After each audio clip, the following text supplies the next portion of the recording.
If you want to know what $5 billion smells like, I can tell you right now it is not cigars or old money leather. It is the smell of recycled conference room air, cold brew coffee gone bitter in a carafe nobody refilled, and the faint ozone tang of 100 laptops running hot under fluorescent light. That was the smell on the 38th floor of the Aon Center the day I closed Project Meridian, and I will remember it for the rest of my life, because it was the last morning I still believed hard work was enough to keep you safe. My name is Dana.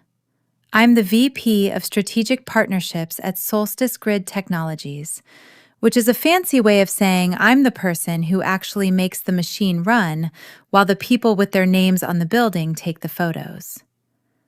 If our CEO is the captain waving at the cameras from the bridge, I'm the one 3 decks down making sure the engine doesn't seize up and take the whole ship with it. I've been doing this for 11 years. I have gray hair I didn't have at 30, and a filing system in my head more organized than most people's actual filing cabinets. And until the week I'm about to tell you about, I thought that was worth something. I should tell you up front that I'm not a naturally dramatic person. I don't storm out of rooms, I don't send angry emails at midnight, or at least I didn't used to. My idea of a wild Friday night, most years, has been a bottle of decent red wine and a spreadsheet I actually wanted to open. So when I tell you this story involves a boardroom standoff, a buried legal clause, and a 26-year-old in a white suit crying in a stairwell, I need you to understand that none of that came from me looking for drama.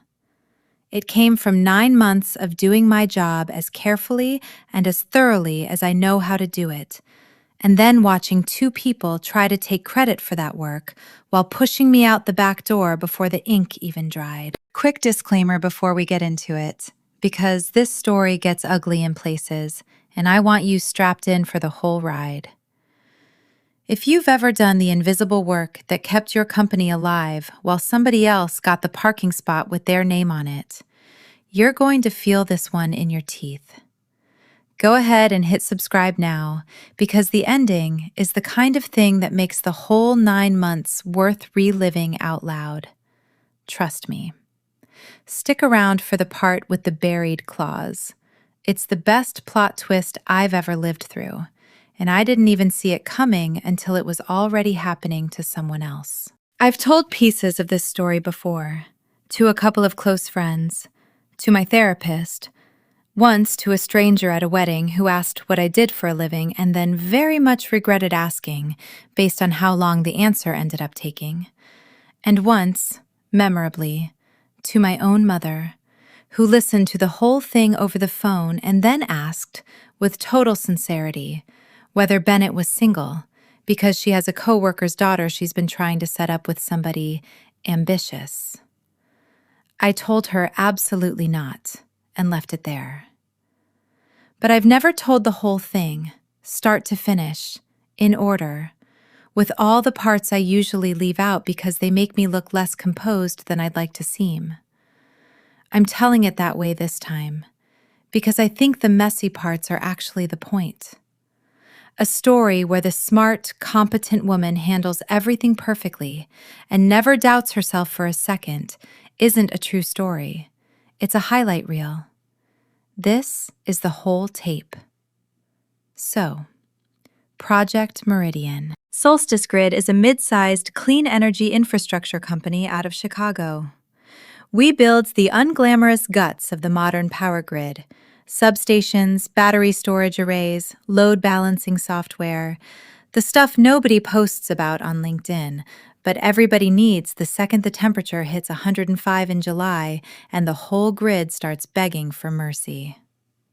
For the past 9 months, I had been quietly assembling the largest deal in company history, a $5.4 billion infrastructure investment from Cole Capital Partners, the private equity firm run by a man named Desmond Cole, who is, without exaggeration, the most feared number in every CFO's phone in this country.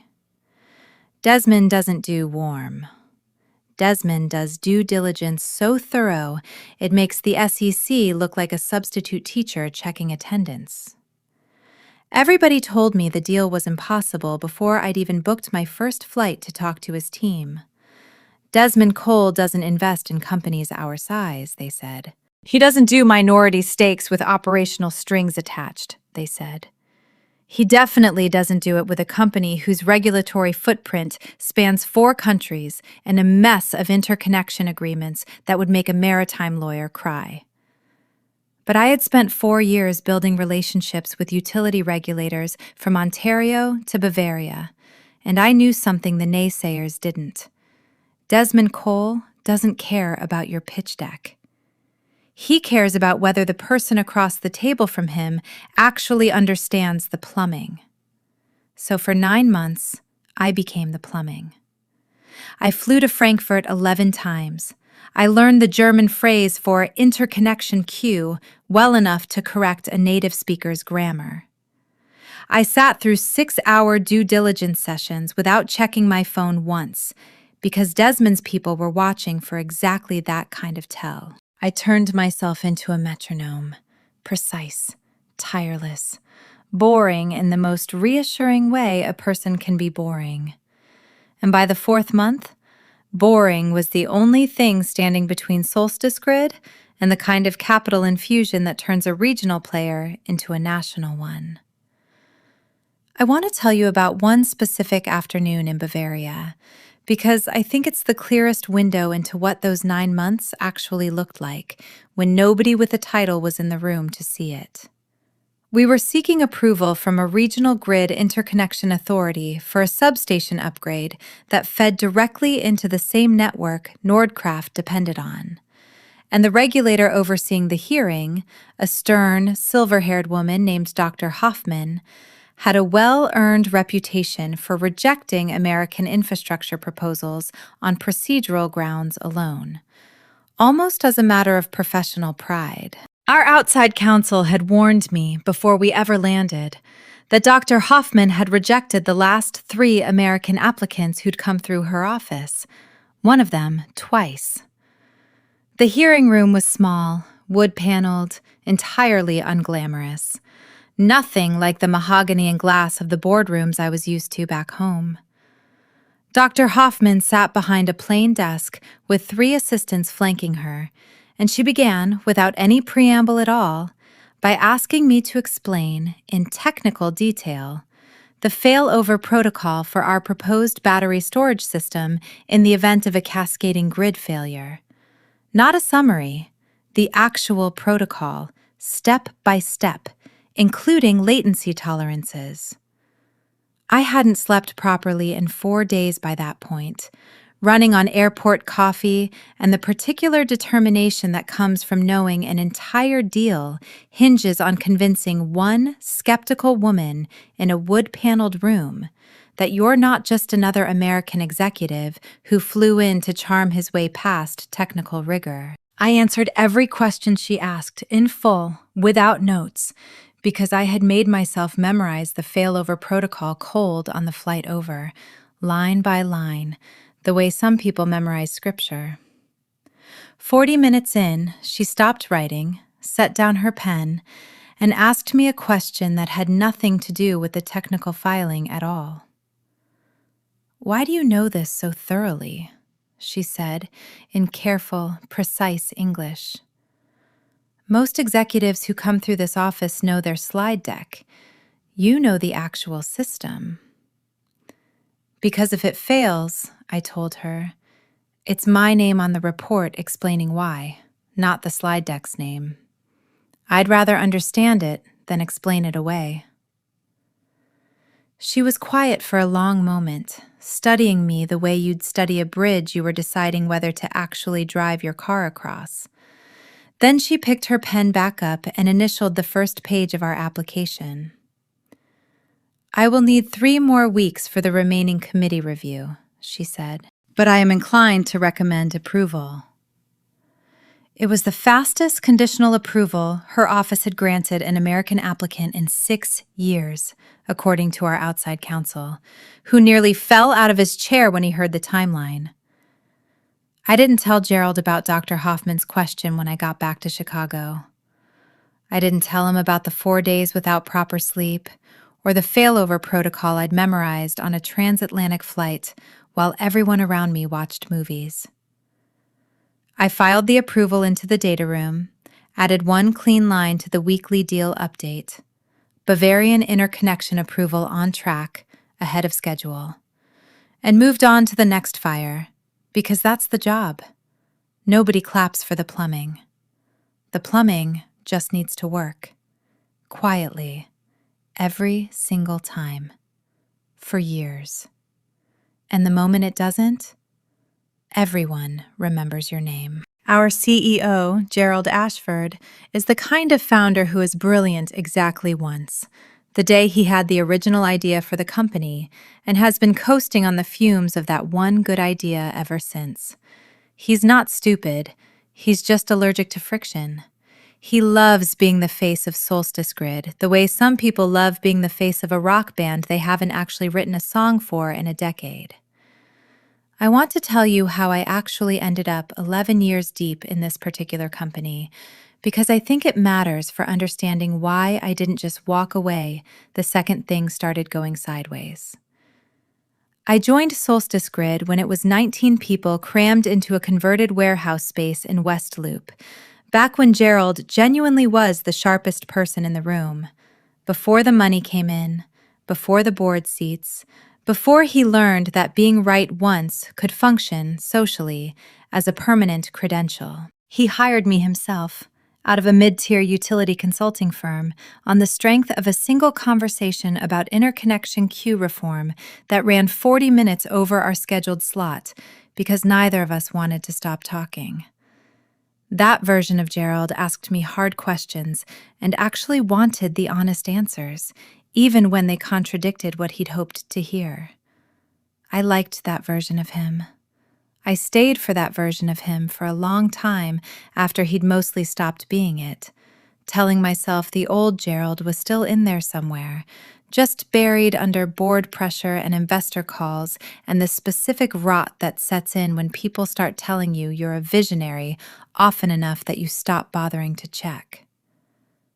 I built this department, quite literally, from a shared folder on my own laptop and a single junior analyst, into a 19-person team responsible for every major partnership Solstice Grid has ever closed. I turned down 2 recruiter calls a year, on average, for most of the last decade, from bigger firms offering more money and considerably less chaos, because I genuinely believed, for a very long time, that what we were building here mattered more than my own comfort. I think that belief is part of why the betrayal, when it finally came, cut as deep as it did. It wasn't just that they tried to push me out. It's that they tried to push me out of something I had, in every meaningful sense except the legal one, built with my own 2 hands. Gerald was in the room for most of the Cole Capital meetings, but in the room is doing a lot of work in that sentence. Mostly he sat at the head of the table, nodding along, and occasionally saying the word synergy like it was a magic incantation that would make the deal close itself. I did the actual closing. I always do. The signing day for the preliminary term sheet, not the full $5.4 billion close, just the framework agreement that got us there, landed on a gray Thursday in early spring. I remember it specifically because I'd worn the wrong coat and regretted it the entire cab ride downtown. Desmond's team occupied one side of the conference table like a wall of dark suits. 4 lawyers and his general counsel, a sharp, quiet woman named Elena Voss, who I would come to know a lot better than I expected to at the time.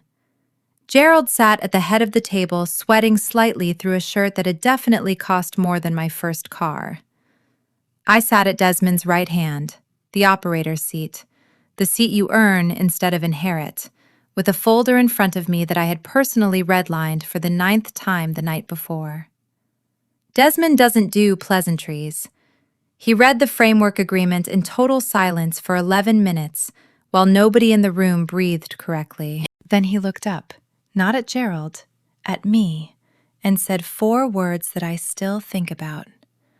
Your numbers hold up. That was the whole speech. That was Desmond Cole's version of a standing ovation. He signed. Elena signed beside him. Gerald practically levitated out of his chair to shake everyone's hand, already composing the celebratory all-hands email in his head, already rehearsing the version of the story where he was the visionary who'd made it happen. I didn't correct him. I never do. That's not humility, by the way, don't mistake it for that. It's strategy. Let the founder have the headline. I'll take the leverage. Headlines fade. Leverage compounds. That night there was champagne in the office, the good kind, the kind Gerald only springs for when there's a photographer from the local business journal in the room. I stood by the window with a plastic flute of it, looking out at the Chicago skyline going purple in the dusk. And I let myself feel something I hadn't let myself feel in 9 months. Satisfaction. The quiet, load-bearing kind. The kind that comes from knowing you built something that will hold weight for years. I thought the hard part was over. I thought I'd finally earned a weekend where my apartment wasn't just a place I slept between flights. I want you to understand what those 9 months actually cost, because I think it matters for everything that comes after. And because, if I'm being honest, I don't think I've ever told this part of the story out loud to anyone who wasn't also billing hourly for listening to it. In month 3, we almost lost the whole thing to a rival bidder, a much flashier infrastructure fund out of Austin that had more marketing budget than actual technical staff, and whose managing partner had taken Desmond to dinner at a steakhouse and apparently spent 2 hours talking about vision instead of numbers. For about 11 days, I genuinely believed we'd lost. I remember sitting in my apartment on a Tuesday night with a spreadsheet open on one screen and a half-eaten bowl of cereal on the other side of the couch because I hadn't had the energy to cook anything resembling an actual dinner in 9 days, and doing the math on exactly how much runway Solstice Grid had left if Cole Capital walked. It wasn't much. It was, generously, 14 months. I didn't panic, or at least I didn't let myself panic somewhere Gerald could see it, because panic is contagious in a company that size, and once it starts running through the halls, it's nearly impossible to put back in the bottle.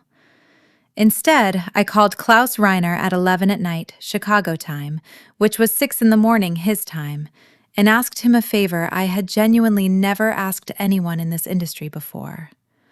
Would Nordcraft be willing to put something in writing, ahead of schedule, confirming the depth of the interconnection partnership, something Desmond's diligence team could hold in their hands instead of just hearing about secondhand from us?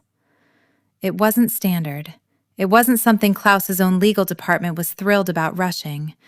But Klaus trusted me enough, after 3 years of midnight calls and one memorable trip where I'd sat through a 6-hour regulatory hearing in Bavaria without complaint, to push it through in 9 days instead of the usual 6 weeks. That letter, 2 pages, dense with the kind of technical specificity that makes a private equity analyst's eyes light up in a way glossy branding never does, is the actual reason Cole Capital didn't walk.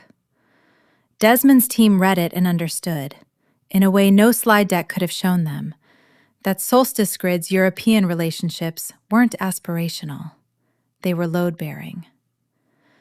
I never told Gerald how close we came to losing the whole deal in month 3. I never told him what it took to save it either. I've found, over the years, that founders sleep better not knowing exactly how many times you've personally kept the roof from caving in.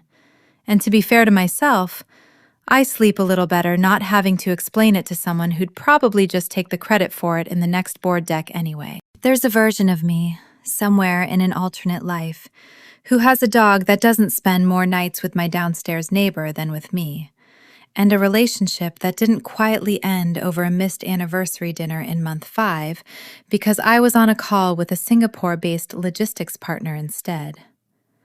and a body that doesn't run almost entirely on black coffee, and the specific adrenaline that comes from knowing several hundred people's jobs are, in some indirect but very real way, resting on whether you can keep your voice steady on a conference call at 2 in the morning.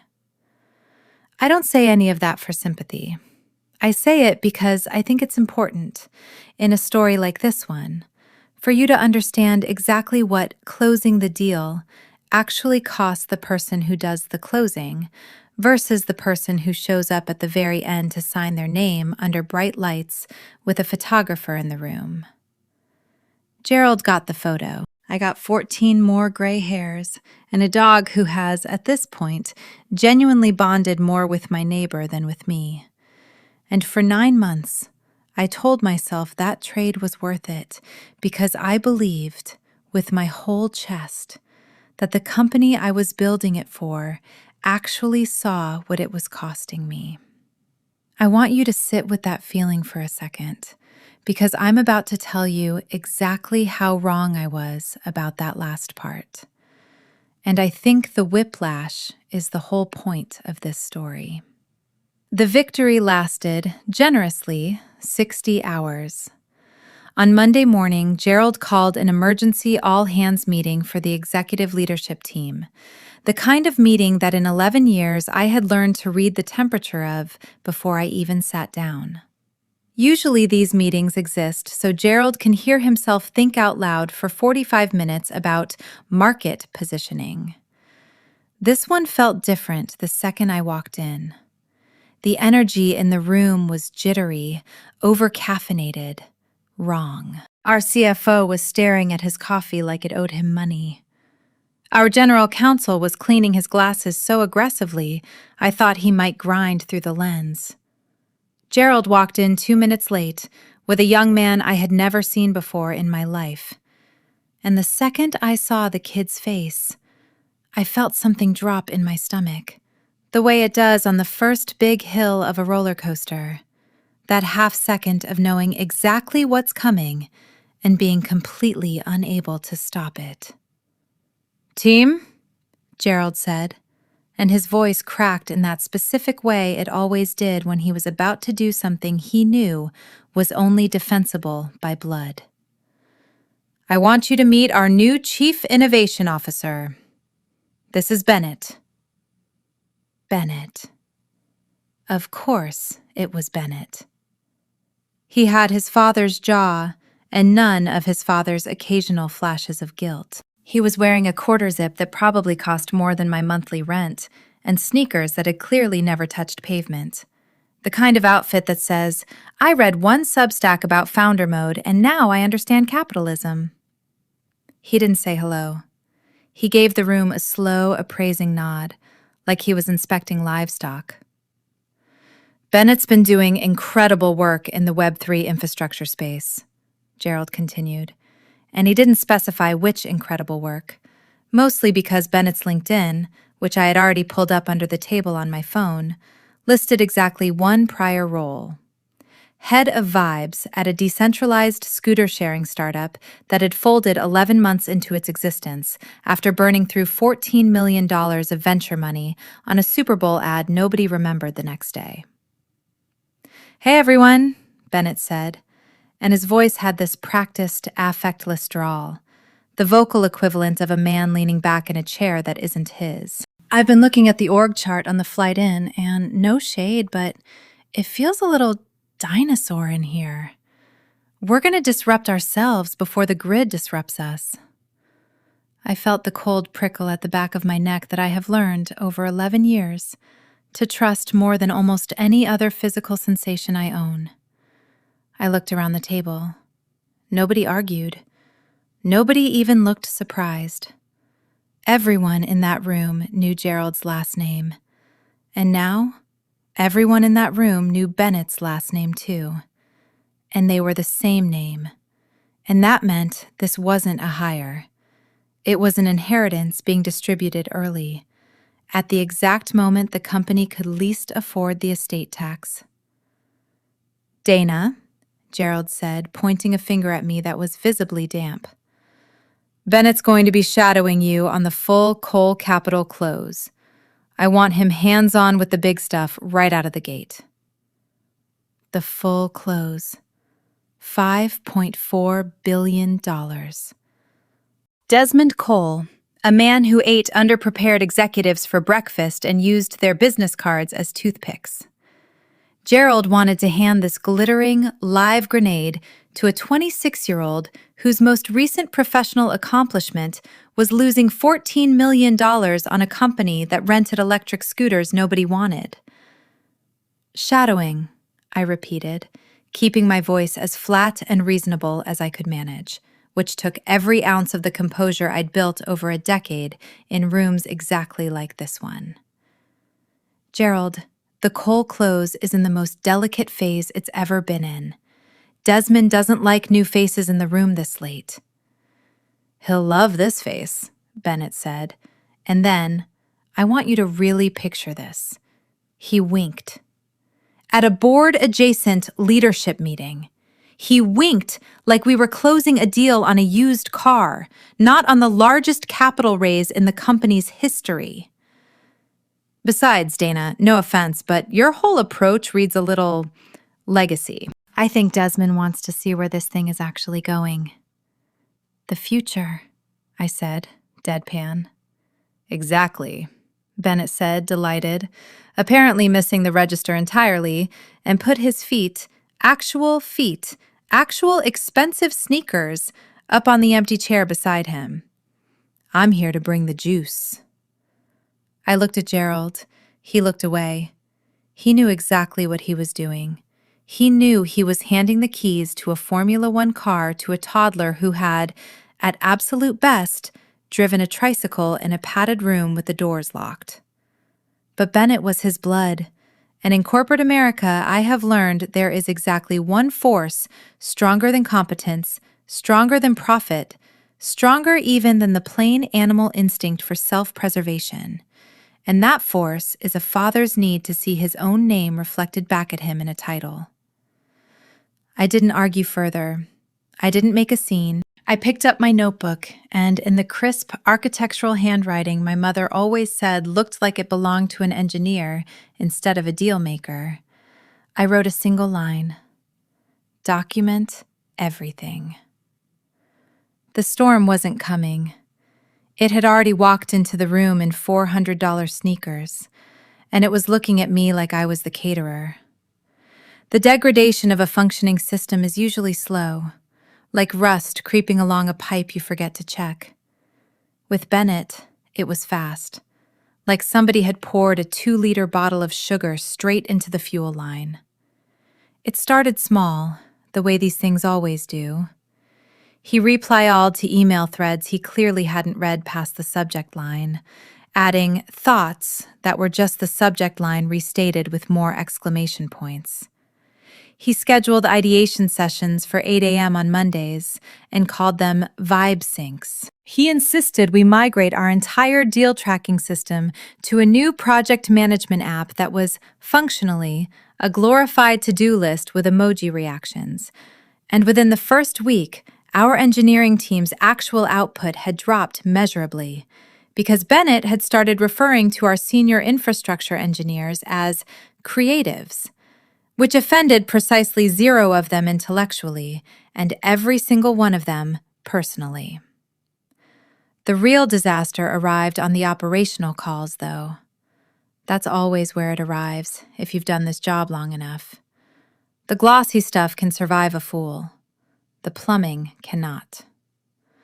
We had a critical call scheduled with Nordkraft AG, our long-standing utility integration partner in Germany, a relationship I had spent 4 years cultivating across time zones, cultural friction, and more midnight calls than I care to count. Klaus Reiner, Nordkraft's lead engineer on our joint interconnection project, is a man who has never once made a joke in a meeting and considers that a professional virtue. We were 40 minutes into a call about substation latency and firmware certification timelines, dry, technical, absolutely load-bearing stuff, when Bennett, who I had specifically asked to stay muted and listen, unmuted himself. Guys, he said, his voice booming over the conference line, loud enough that I actually flinched. Can we zoom out for a second? Like, what's the moonshot here? Why are we talking about substation certification when we could be talking about, like, autonomous drone-based grid inspection? There was a silence on the line. I want you to understand this specific silence, because it is a very particular flavor of silence. The silence of German engineers recalibrating their entire opinion of a $5 billion American company in real time. It is a very expensive silence. Bennett, I said, hitting mute on our end for exactly the length of time it took me to breathe once. We are discussing firmware certification for a regulated utility interconnection. Drones aren't part of the current scope, and honestly, in most of the jurisdictions we operate in, unlicensed aerial inspection over live substations is not legal. Not with that attitude, it isn't, Bennett said, unmuting again before I'd even finished my sentence. And I watched, in real time, the exact moment 4 years of trust took a hit it didn't need to take. Klaus. Can I call you Klaus? Look, we gotta be agile here. Forget the substations for a second. Let's ideate on a digital-first inspection paradigm. Klaus cleared his throat, the German equivalent of a 5-alarm fire. Mr. Ashford, he said carefully, are you proposing we replace certified physical inspection with an untested aerial system? Exactly, Bennett said, snapping his fingers like he'd just watched Klaus arrive at the correct answer on a game show. Now you're getting it. I watched a 4-year relationship start to smolder in real time over a conference line, and I did the only thing I know how to do in that moment, which is throw myself directly into the fire.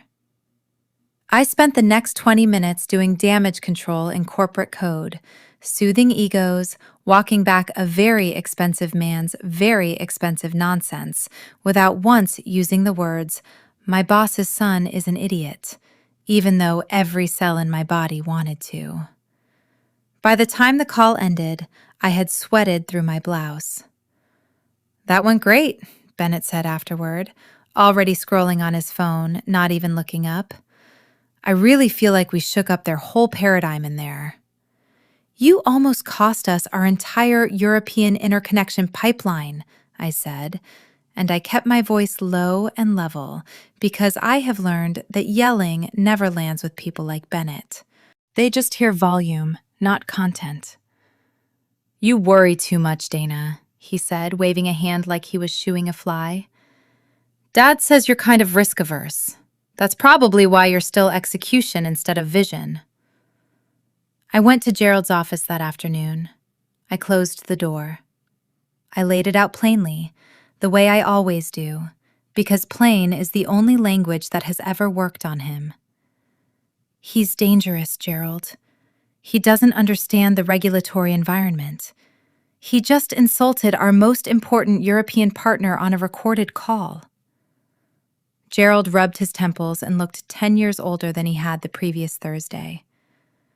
He's still finding his rhythm, Dana, he said. He's got energy.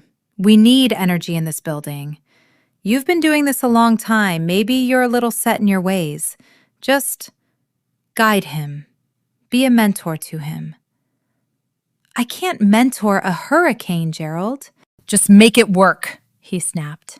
And there it was, right on schedule. The flash of guilt curdling instantly into defensiveness. He's family. And there it was, the trump card. Logic didn't matter in that sentence. Profit didn't matter.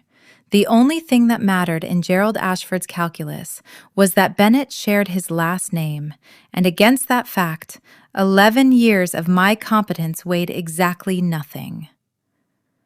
The very next day brought a smaller disaster that, in hindsight, should have been the loudest warning bell of the entire week. Except by that point, I think I was already too deep in triage mode to hear alarm bells the way I normally would have. We had a scheduled call with a second overseas partner, a Japanese firm called Hoshino Grid Solutions that supplied specialized transformer components for our substation builds, and whose lead engineer, a soft-spoken but exacting man named Mr. Ito, had worked with Solstice Grid for going on 6 years. I had specifically, explicitly, in writing, asked Bennett to sit that call out entirely, given how the Nordkraft call had gone 48 hours earlier. He agreed. He even said, and I quote, "Say less, I'm locked in on just listening this time." Which should have been my first clue that he had no intention of actually doing that. 15 minutes into the call, while Mr. Ito was walking us through a component delivery timeline, I got a text from Priya, sitting 2 seats down the conference table from me, that just said, "Check Instagram. Now." I muted my line and pulled up my phone under the table, and there it was. Bennett, apparently bored during a call he'd been explicitly told not to participate in, had posted a story from inside the actual meeting. It was a photo of the conference room screen, clearly showing Hoshino's confidential component pricing sheet, captioned, "Closing in on some serious supplier leverage today. Let's go," with 3 fire emojis and a location tag for our building. I have never, before or since, ended a professional call as fast as I ended that one. I thanked Mr. Ito, told him we'd had a technical issue on our end and would follow up within the hour with a written summary, and hung up before he could ask a single follow-up question. Then I turned to Bennett, who was sitting there scrolling his own phone, seemingly unaware that anything at all had gone wrong. "You just posted Hoshino's confidential pricing sheet to your public Instagram," I said, and I remember my voice coming out unnervingly quiet, the specific quiet I get right before I stop being polite about something. "It's not that deep," Bennett said, not even looking up. "It's just a screenshot. Nobody's gonna, screenshot my screenshot. It has a location tag on it. It has a timestamp on it. It has our company's name on the wall behind the screen," I said. "If Hoshino's legal team sees that post, and given that they have an entire department dedicated to exactly this kind of thing, they will absolutely see that post. We don't just lose a supplier. We potentially lose access to specialized transformer components we cannot currently source anywhere else in the region on the timeline our coal capital projections depend on." Bennett finally looked up, and for a half second, I saw something that might, in a different person, have been the beginning of real concern. It didn't last. "Okay, well, I'll just delete it," he said. Like deleting a story after 400 people had already seen it was a meaningful form of damage control. "No harm done, right?" I spent the rest of that afternoon on the phone with Hoshino's account manager, apologizing in the specific formal register that international business relationships require, explaining that the post had been made in error by a junior team member, which was, at minimum, generous phrasing, and personally walking Mr. Ito through a revised confidentiality addendum that Frank Dietrich and I drafted together in about 90 minutes flat. Faster than I think Frank had ever turned around a document in his entire career, because I told him exactly how much was writing on it. Hoshino stayed.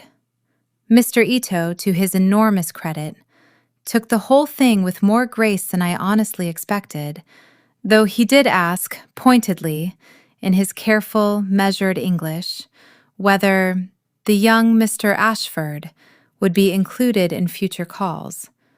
And I told him, truthfully, that I would be personally handling all Hoshino communications going forward. He seemed relieved. I didn't blame him. I went home that night, made myself an actual dinner for the first time in nearly 2 weeks, and sat at my kitchen table adding 2 more entries to the private folder on my encrypted drive. A screenshot of Bennett's deleted Instagram story, which I'd captured within 90 seconds of it going up, and the time-stamped email chain showing my own emergency correction. The folder was getting heavier by the week. I remember thinking, somewhere around entry 6 or 7, that I hoped I'd never actually need any of it. I want that on the record too, because I think it's easy, watching a story like this after the fact, to assume I was building a case from day one with cold, calculating intent. I wasn't. I was doing what I have always done, which is keep meticulous records. Because meticulous records are the only thing in this industry that don't lie to you later when you desperately need them not to. 2 days later, the real bomb went off. I walked into the office to find our engineering lead, a woman named Priya Anand, who runs on cold brew and a dry, merciless sense of humor, with her forehead pressed against her desk like she was trying to physically merge with it. "What happened?" I asked. "Your shadow happened," Priya said without lifting her head. "Bennett sent preliminary technical specs to the Coal Capital diligence team last night, without copying you, without copying me, without, apparently, copying his own sense of professional liability." My stomach dropped in a way I can only describe as elevator cable snapping. What did he send? "He promised them Aurora Core is production ready," Priya said, finally lifting her head, and her eyes had the specific hollow look of an engineer who has just watched a layperson set fire to 2 years of her work in a single email. "By Q3, fully validated, beta-tested, scalable." Aurora Core was our next-generation AI load balancing platform, the thing that was supposed to be the crown jewel of the entire Coal Capital pitch. It was also, at that exact moment, roughly 60% finished, running on a test bed of exactly 2 substations, and about as ready for full commercial deployment as a house with no roof is ready for a hurricane. "It doesn't exist yet," I said, and I heard my own voice come out flat and far away, the voice I get when the floor drops out from under a deal I've spent 9 months building. "We haven't even finished the second phase of validation." "He told them it's beta tested and ready for scale," Priya said. "If we can't deliver that in due diligence, Coal's technical team is going to flag it. And if they flag a material misrepresentation this close to signing, the whole $5.4 billion walks." I didn't scream. I didn't throw anything, though I wanted to, badly, specifically at Bennett's head. I sat down at my desk, pulled up the secure server logs, and found the email myself, because I have learned in this job that trust is a lovely feeling and evidence is a load-bearing wall. There it was, sent at 1:47 a.m., littered with typos, the kind of email that gets written after several glasses of something expensive. "You're literally crushing the tech game right now," Bennett had written to a senior analyst on Desmond's diligence team. "Aurora Core is ready to go, full scale, no notes." I had a choice. I could let it burn, let Desmond's diligence team catch the lie themselves, watch the deal implode in real time, and let Bennett drown in the wreckage of his own quarter zip. There is a version of me that wanted that very badly. But if the deal imploded, the company didn't just lose Coal Capital. It lost its runway. It lost Priya's team, David's team, the 60-some people downstairs who needed this funding to make their mortgage payments and had absolutely nothing to do with whose last name was on whose office door. So I fixed it. I spent the next 3 nights in the office, living on black coffee and a very controlled, very quiet rage. I called in favors from 2 outside firmware consultants I'd worked with on prior deals. I rewrote the technical addendum's definitions with the kind of careful legal ambiguity that is specific enough to survive a casual read and vague enough to keep us out of a fraud claim. A bridge built entirely out of smoke, mirrors, and 11 years of favors owed to me. I didn't sleep more than 4 hours a night that week. By Friday morning, the data room reflected a projected commercialization roadmap instead of a completed product, worded carefully enough that it read as ambitious rather than dishonest if you didn't look too closely. And Desmond's team, mercifully, hadn't looked too closely yet. Bennett strolled in at 10:30 that morning, holding a green juice like it was a trophy. "Hey, Dana," he said. "Did you see the response from the coal team? They're pumped. Told you I had the magic touch." He had no idea what I had done. He genuinely believed his charm had carried the day, that the universe simply operated on vibes if you willed it hard enough. I looked at him and felt something inside me shift, quietly, permanently, like a tumbler clicking into place in a lock. I wasn't annoyed anymore. I was done. That night, I opened a folder on my personal encrypted drive and labeled it, with a bluntness I don't usually allow myself, insurance. I dragged in Bennett's original 1:47 a.m. email. I dragged in the corrected data room language, time-stamped. I dragged in the Slack thread where Priya had asked, in writing, whether anyone had told Bennett what beta tested actually meant.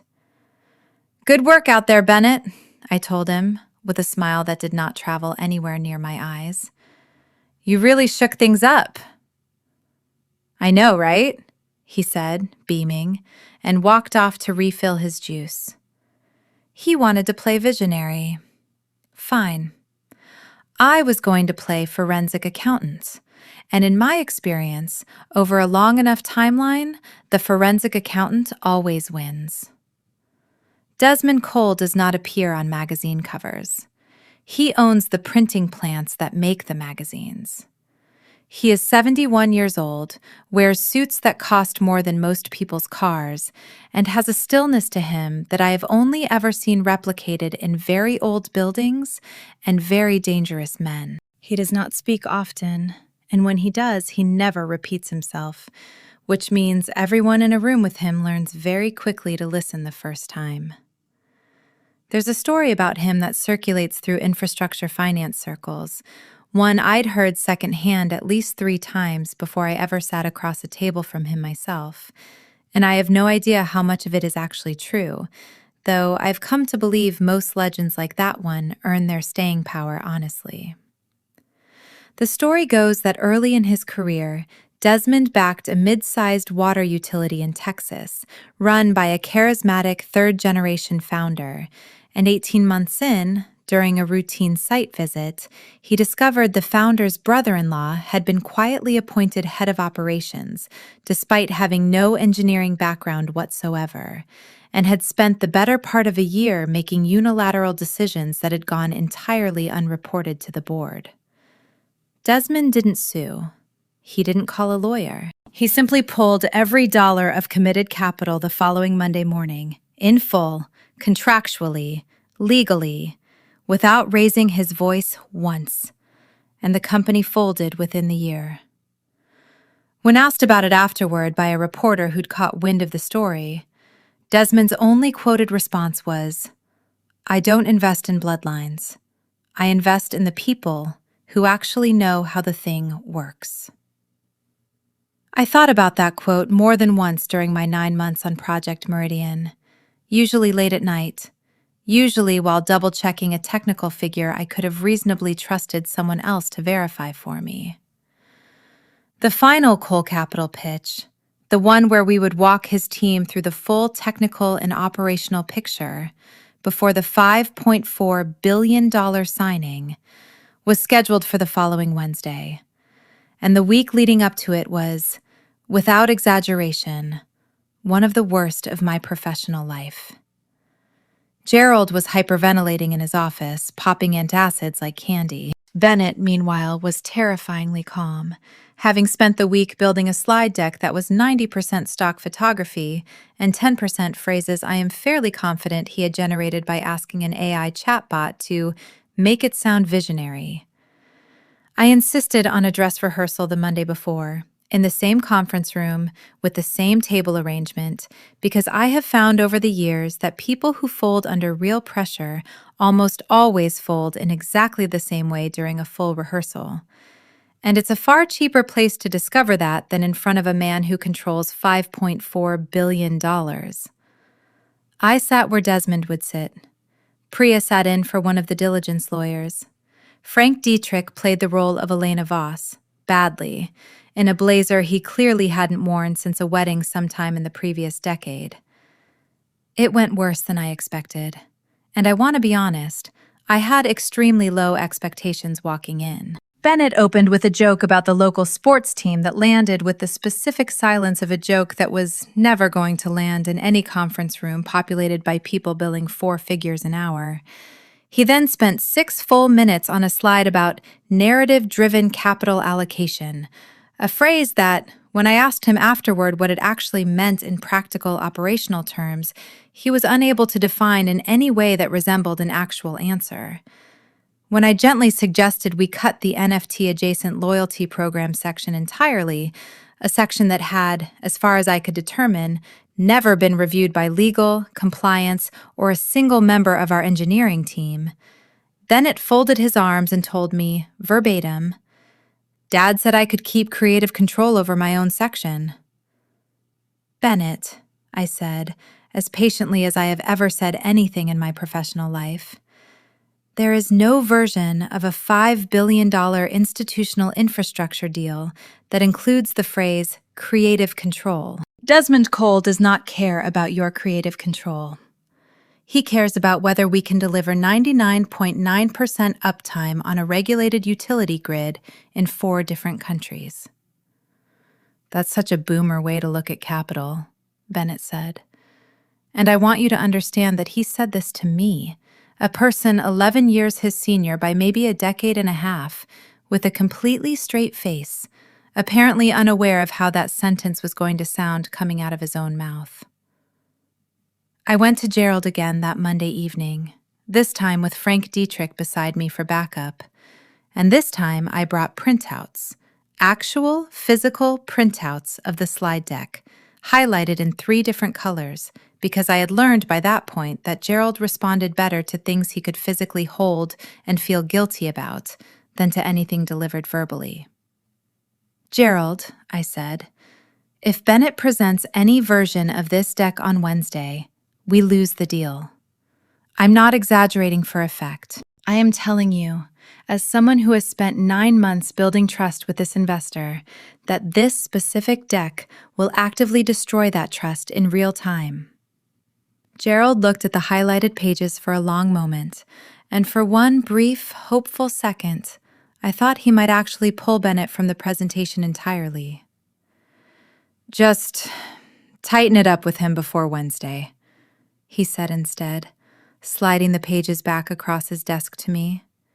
"He needs the rep, Dana. He needs to be seen leading something this big. It's important for his development." I left Gerald's office that night with the specific, sinking understanding that I was not actually being asked to fix a slide deck. I was being asked to build a stage sturdy enough to hold a 26-year-old's ego up in front of the most dangerous investor either of us had ever met, and to do it quietly enough that nobody would notice I was the one holding the scaffolding together underneath. "I have a real connection with Desmond," Bennett told me the day before the pitch, while I was trying, for the 4th time, to walk him through our actual regulatory compliance figures. "I can feel his energy. Guys like that don't want spreadsheets, Dana. They want to be inspired." "He wants to see EBITDA," I said. "He does not want to be inspired. He wants to see whether we can be trusted with $5 billion of his investors' money." "Boring," Bennett sang. Actually sang it, like a jingle. "You gotta trust the narrative, Dana." We walked into the boardroom on Wednesday morning, and the air felt thin in that specific way it always does when there is more money in a room than the room's architecture was designed to hold.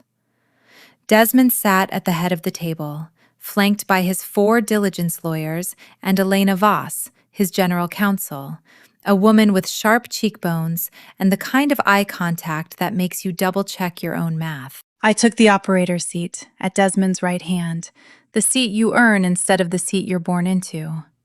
Gerald sat to his left, sweating quietly into a shirt he'd clearly bought new for the occasion. Bennett stood at the front of the room, clicking his presentation remote like it was a detonator he was very proud of. He started talking, and it was, professionally speaking, a train wreck of historic proportions. It was a masterclass in vacuous corporate language deployed with total, unshakable confidence. He used the words synergy, holistic energy ecosystem, and, I am not making this up, grid-adjacent leverage within the first 90 seconds. He flashed slides of stock photography, diverse hands shaking, a wind turbine at golden hour, a graph with no labeled axis at all, just a triumphant arrow pointing skyward, captioned in a sans serif font clearly chosen for vibes, growth. I watched Desmond. He didn't blink. He didn't take a single note. His face achieved a kind of absolute geological neutrality that I have only ever seen on men who have already decided something and are simply waiting to see how badly you're going to confirm it.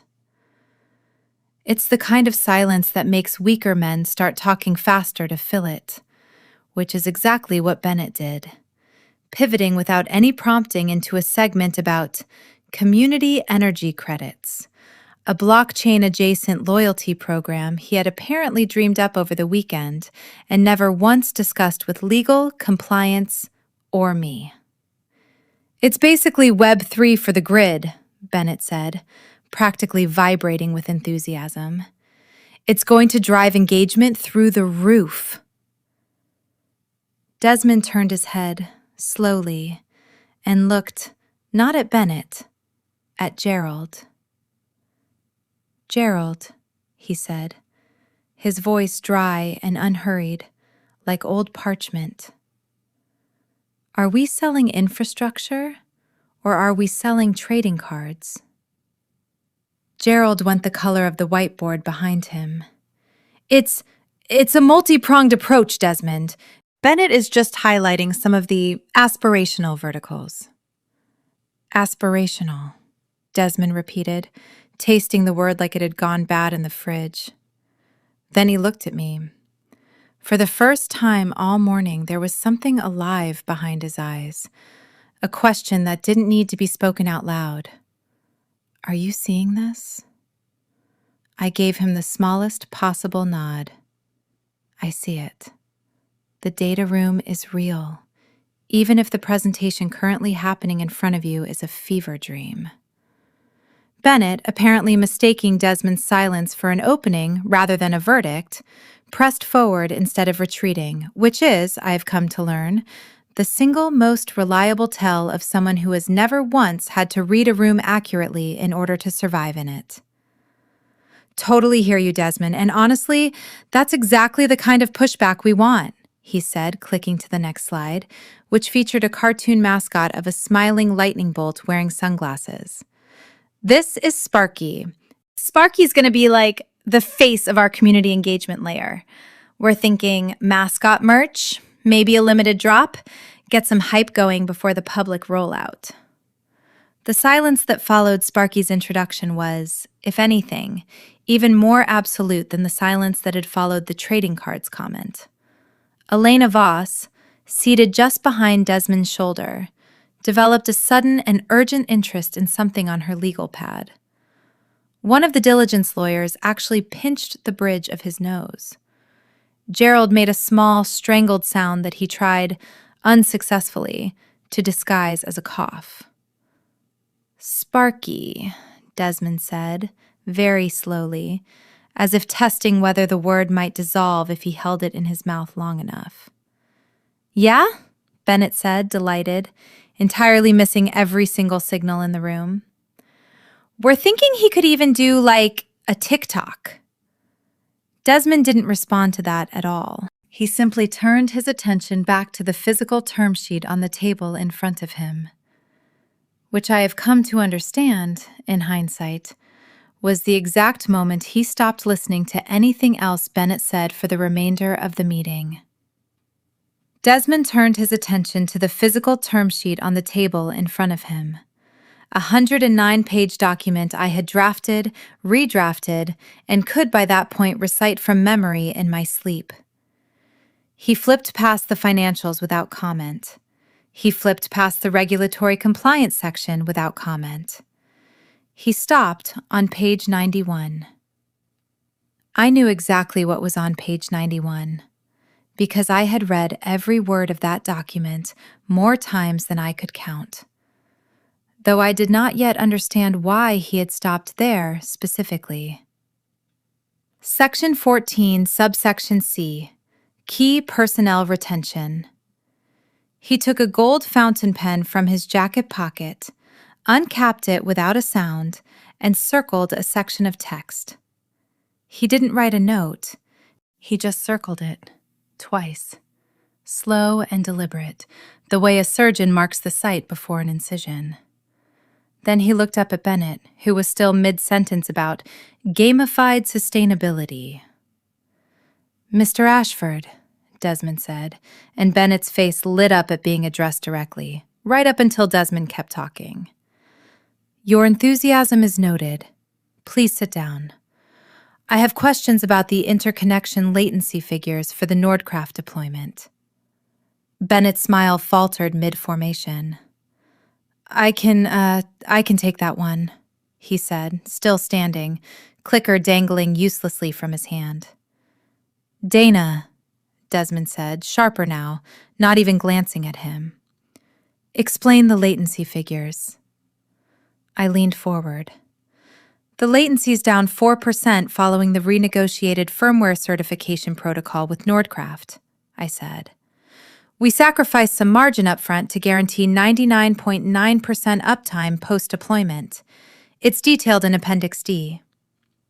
Desmond nodded once. "Good trade," he said, and closed the folder, keeping one hand resting on top of it, specifically, I noticed, resting exactly over the section he'd circled. Bennett sat back down, sulking, and pulled out his phone under the table like a teenager who'd been sent to his room. Gerald wiped his forehead with a napkin someone had left from the coffee service. They both thought they'd survived. They thought Desmond was just being an old-fashioned stickler for detail. I knew better, even if I couldn't yet say exactly why. Desmond Cole does not circle things for fun. He had found a lever in that document, something that mattered more than the trading cards or the buzzwords or Gerald's increasingly desperate grin. And as he looked at me one final time before the meeting broke, I understood, on some animal level I couldn't yet articulate, that he was simply waiting to see if anyone in that building was foolish enough to press it. The retaliation, when it came, was clumsy, which somehow made it more insulting than if it had been elegant. If you're going to cut someone out of a company, you use a scalpel. Bennett used something closer to a rusty spoon. It started the following Tuesday. I tried to log into the shared deal calendar to schedule the next diligence call with Elena Voss's team. Access denied. A small red box. Contact administrator. I tried to open the Cole Capital final drafts folder on the server. Access denied. I sat back in my chair, sipping coffee that had gone cold an hour earlier, and I didn't call anyone about it, because I already knew exactly what this was.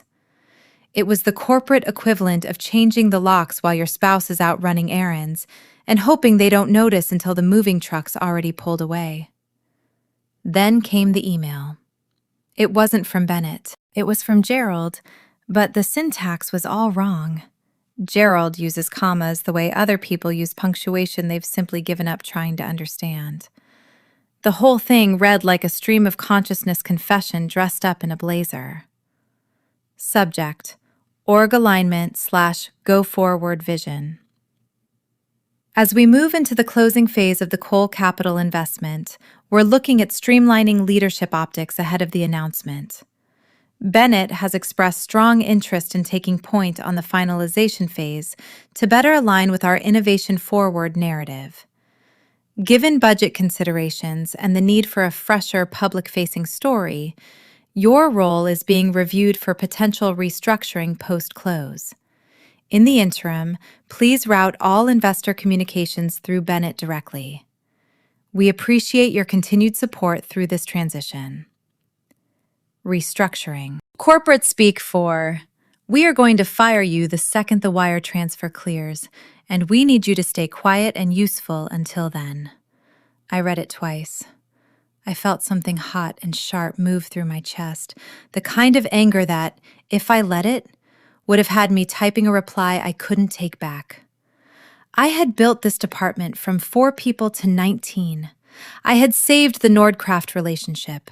I had spent 3 sleepless nights sanitizing a lie Bennett told a $5 billion investor at 1 a.m. after clearly several drinks.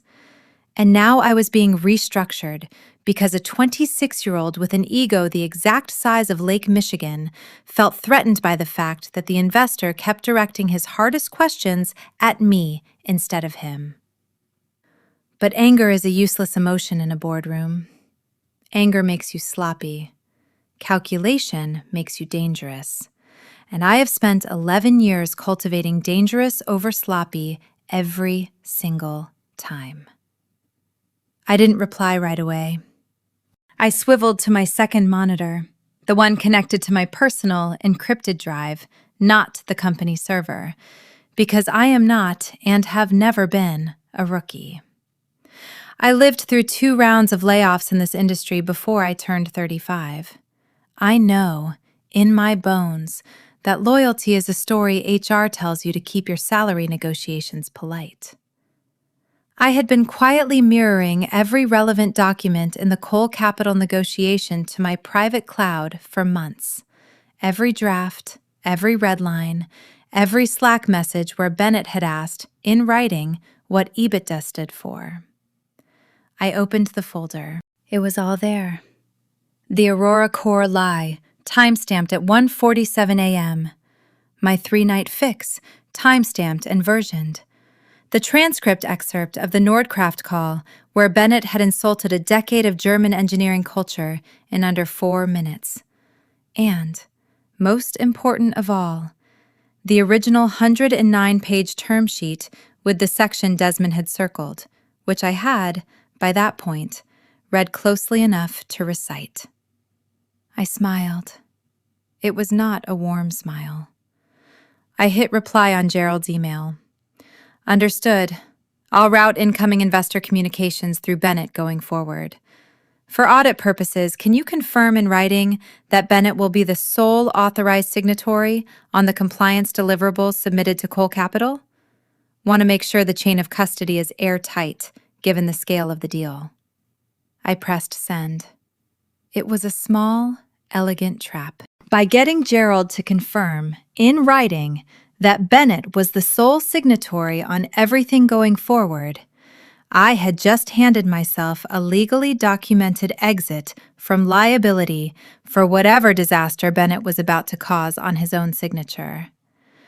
And they were both too pleased with themselves to notice they'd just signed the very rope I intended to use. 10 minutes later, Bennett walked past my glass-walled office, loudly narrating a phone call to nobody in particular.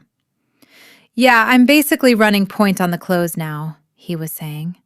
It's exhausting, honestly, but someone's got to be the adult in the room, right? He caught my eye through the glass, stopped, and gave me a small, dismissive wave, fingers only. The kind of wave you give a goldfish. I waved back. That afternoon, in the break room, a junior analyst named Nolan Vance, a kid I had personally trained on regulatory filings 2 years earlier, slid a folded piece of paper across the counter to me without making eye contact, like he was passing contraband in a prison yard. I saw the draft org chart on the shared printer, he whispered. They're erasing you, Dana. It's not right. I unfolded it. It was a printout of the proposed post-close leadership structure. Bennett sat at the top, titled Chief Strategy Officer. My name wasn't on the page at all. "Thanks, Nolan," I said quietly. "Don't worry about it." "What are you going to do?" he asked. "Are you going to sue?" "Suing takes too long," I said, folding the paper and slipping it into my jacket pocket. "And it costs too much money. No, I'm going to do something much worse." "What's that?" "I'm going to let them have exactly what they think they want." I want to pause here for a second, because I know some of you watching this are already yelling at your screen asking why I didn't just walk into HR, or call a lawyer, or scream the truth from the top of my lungs in the middle of that all-hands meeting. And look, I get it. Believe me, there is a version of this story where I do exactly that, and it feels great for about 10 minutes and solves absolutely nothing. Screaming doesn't move money. Paperwork moves money. So I went back to my desk and I cleared it out. I took the framed photo of my dog Biscuit off the shelf. I took my lucky mechanical pencil, the one I've had since my first job out of college. I left the desk bare except for the monitor and the keyboard, because if Bennett and Gerald wanted to run the show, fine. I was going to hand them the steering wheel with a smile on my face. I just wasn't going to mention that I'd already quietly disconnected the brake line months before any of this started, back when I still thought I was just being careful. Here's the part of the story I haven't told you yet, and it's the part that changes everything, so I need you to stay with me. 4 months before Bennett ever walked into that leadership meeting in his $400 sneakers, back when Project Meridian was still an idea I was chasing across 4 time zones with nothing but a laptop and a stubborn streak, I had a conversation I never told anyone about. Not Priya, not Gerald, not a single soul at Solstice Grid. It happened in Frankfurt, on my 7th trip out there, during a due diligence break in a hotel bar that smelled like every other hotel bar in every other financial capital in the world. Elena Voss, Desmond's general counsel, sat down 2 stools away from me with a glass of wine and, for reasons I still don't fully understand, decided to talk to me like a human being instead of a counterparty. "Can I ask you something off the record?" she said. "You can ask," I said. "I make no promises about the answer." She smiled at that, faintly. "Desmond's read your CEO's file. He's read Ashford family history going back 15 years. 2 prior companies, both with the same pattern. Strong operator brought in to build something real, quietly pushed out the second a family member wants the title.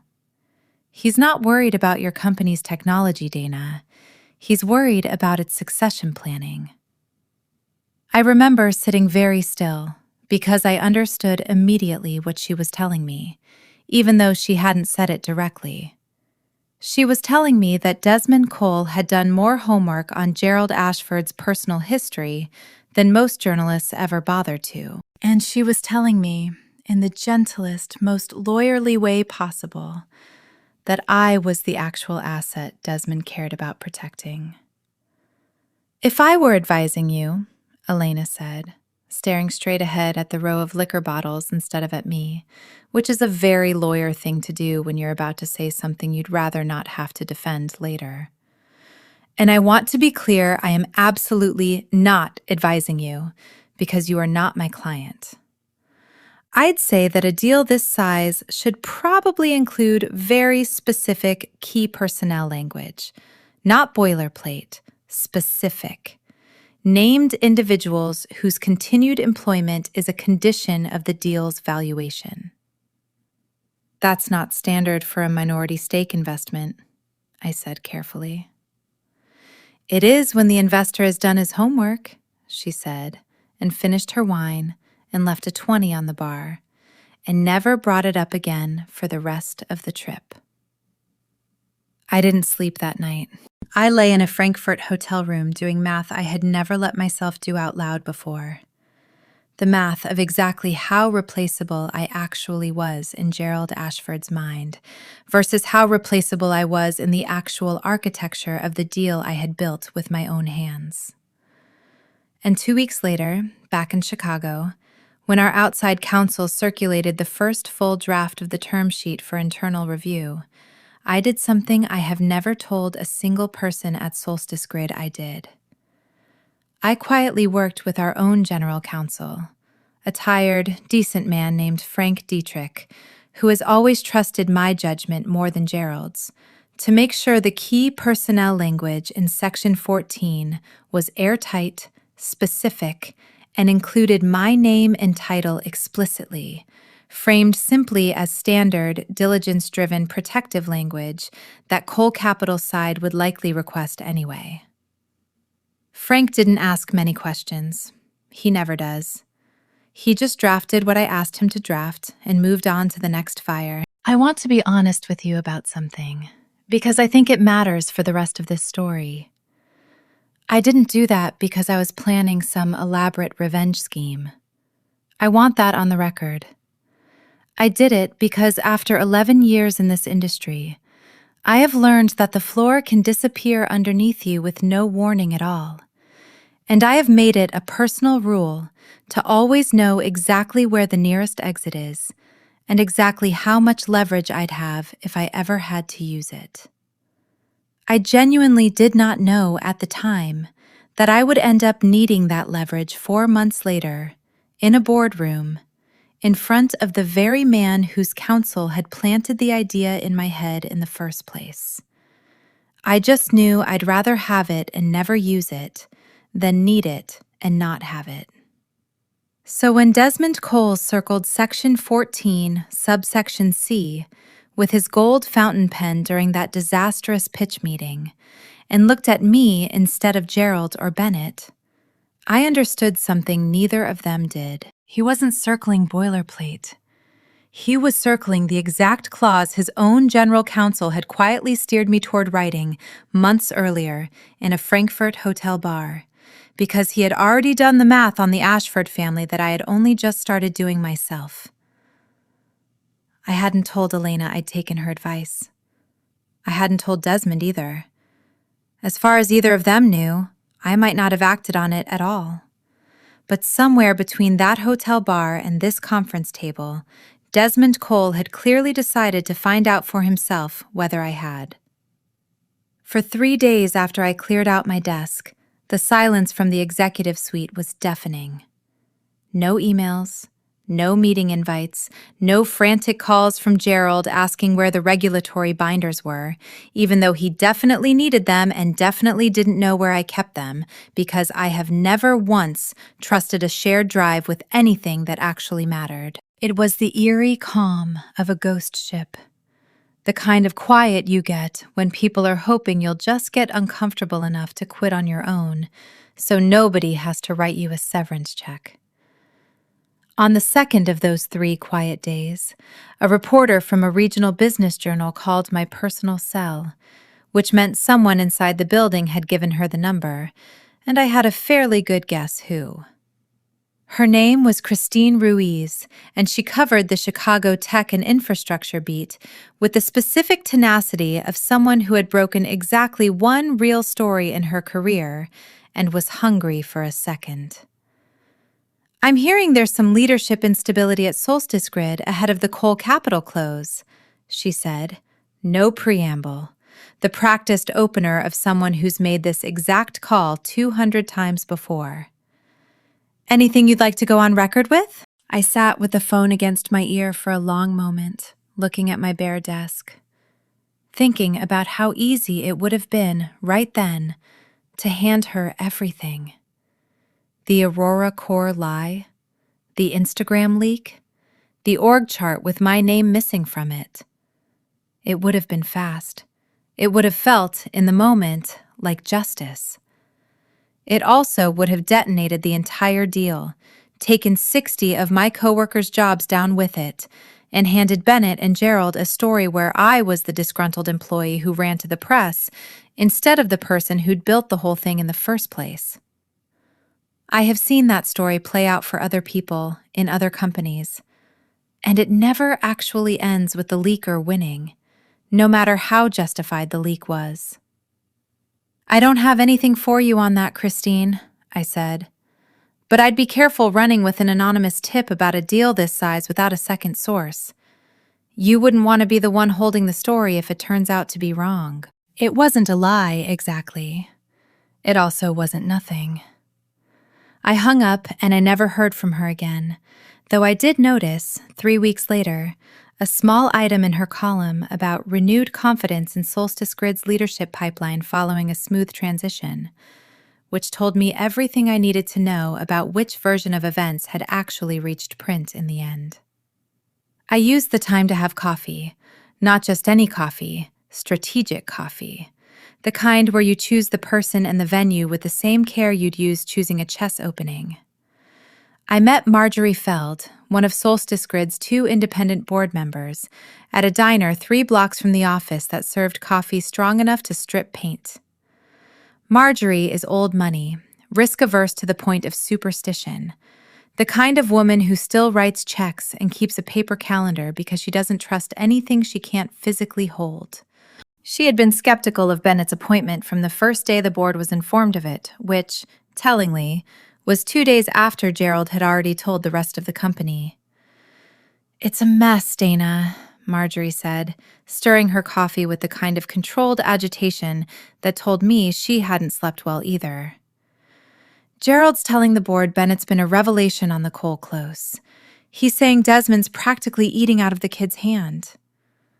"Is that what he's saying?" I said, not really a question. "Is it true?" I looked out the window at the foot traffic on the sidewalk for a second before I answered, because Marjorie is the kind of person who notices exactly how long you take before you answer a hard question, and I wanted her to notice this time. "Marjorie, if this deal collapses, the stock drops something like 40% overnight. Your seat on that board exists because your family trust holds 11% of this company. I'm not going to sit here and complain to you. I'm going to give you something better than a complaint." I slid a single sheet of paper across the table.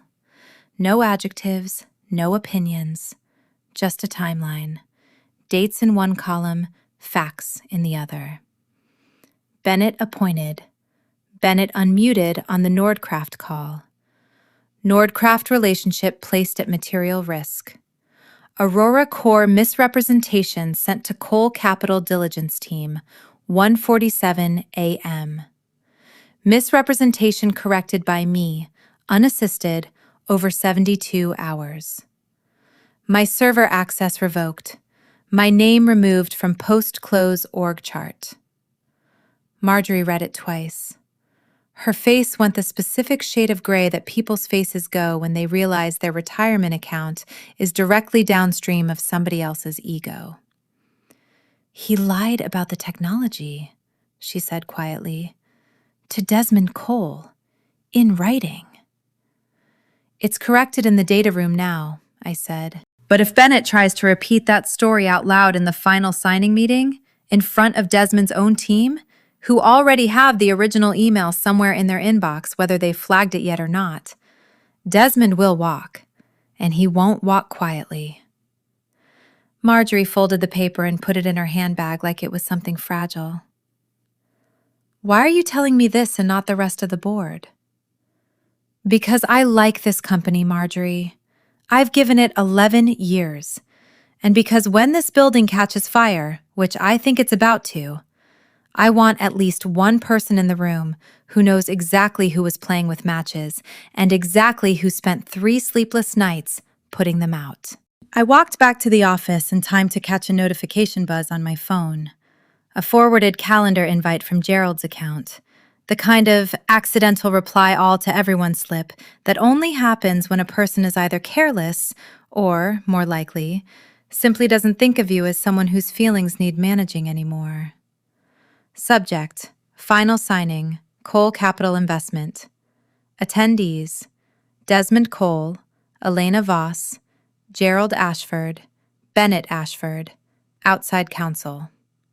Location: Executive Boardroom A, Friday, 2 p.m. My name wasn't on the list. I scrolled down through the thread underneath the invite and found a short note Desmond had sent Gerald that morning before the invite went out. Gerald, final term sheet review this Friday. All key roles must be present as previously discussed. I do not like surprises. Gerald's reply sat directly beneath it. Absolutely, Desmond. The full leadership team will be there. We're ready to make history. He was lying to Desmond Cole's face, in writing, and he didn't even seem to know it. He had quietly redefined leadership team to mean people who shared his surname, and he was actually betting $5.4 billion that Desmond either wouldn't notice my absence or wouldn't care enough about it to stop a check that size from clearing. It was a staggering, almost admirable level of arrogance.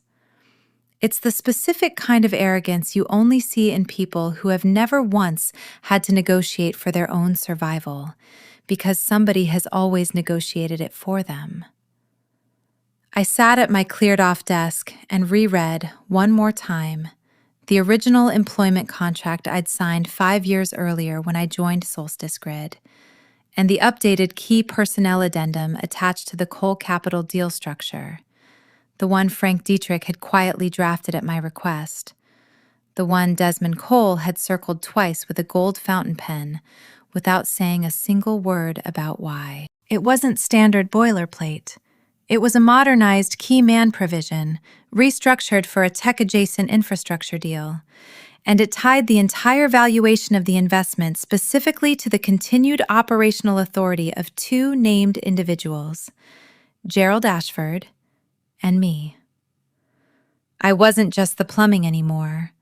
I was the engine, and Gerald had just agreed in writing to sell the car, without bothering to check whether the engine was actually included in the sale. Before I left, I stopped by Frank Dietrich's office, one floor down, tucked into the corner nobody with actual power ever bothers to visit. Frank has been Solstice Grid's general counsel for 9 years, longer than almost anyone else in the building, and he has the specific, weathered calm of a man who has watched 100 small corporate dramas play out and understood, correctly, that almost none of them are actually about what they appear to be about on the surface. I need to ask you something as a friend, not as counsel, I said, closing his door behind me. If I walk into that signing meeting tomorrow uninvited, what actually happens to me? Legally, practically. Say it straight. Frank leaned back in his chair, considering it with the unhurried seriousness he brings to everything, which I have always found strangely calming even when the news itself isn't. Practically, they can have you escorted out by security if they really want to make a scene of it, and it would look terrible, and I don't think Gerald has the stomach for it in front of an investor of Desmond's caliber, but I wouldn't rule it out entirely, because people do strange things under pressure. Legally, you're still an employee in good standing until someone formally terminates you in writing, which, as of 5 o'clock this evening, has not happened. You have every right to be in that building tomorrow. Whether you have the right to be in that specific room is murkier. And if I'm honest with you, Dana, it's not really a legal question. It's a leverage question. And you know your leverage a lot better than I do at this point.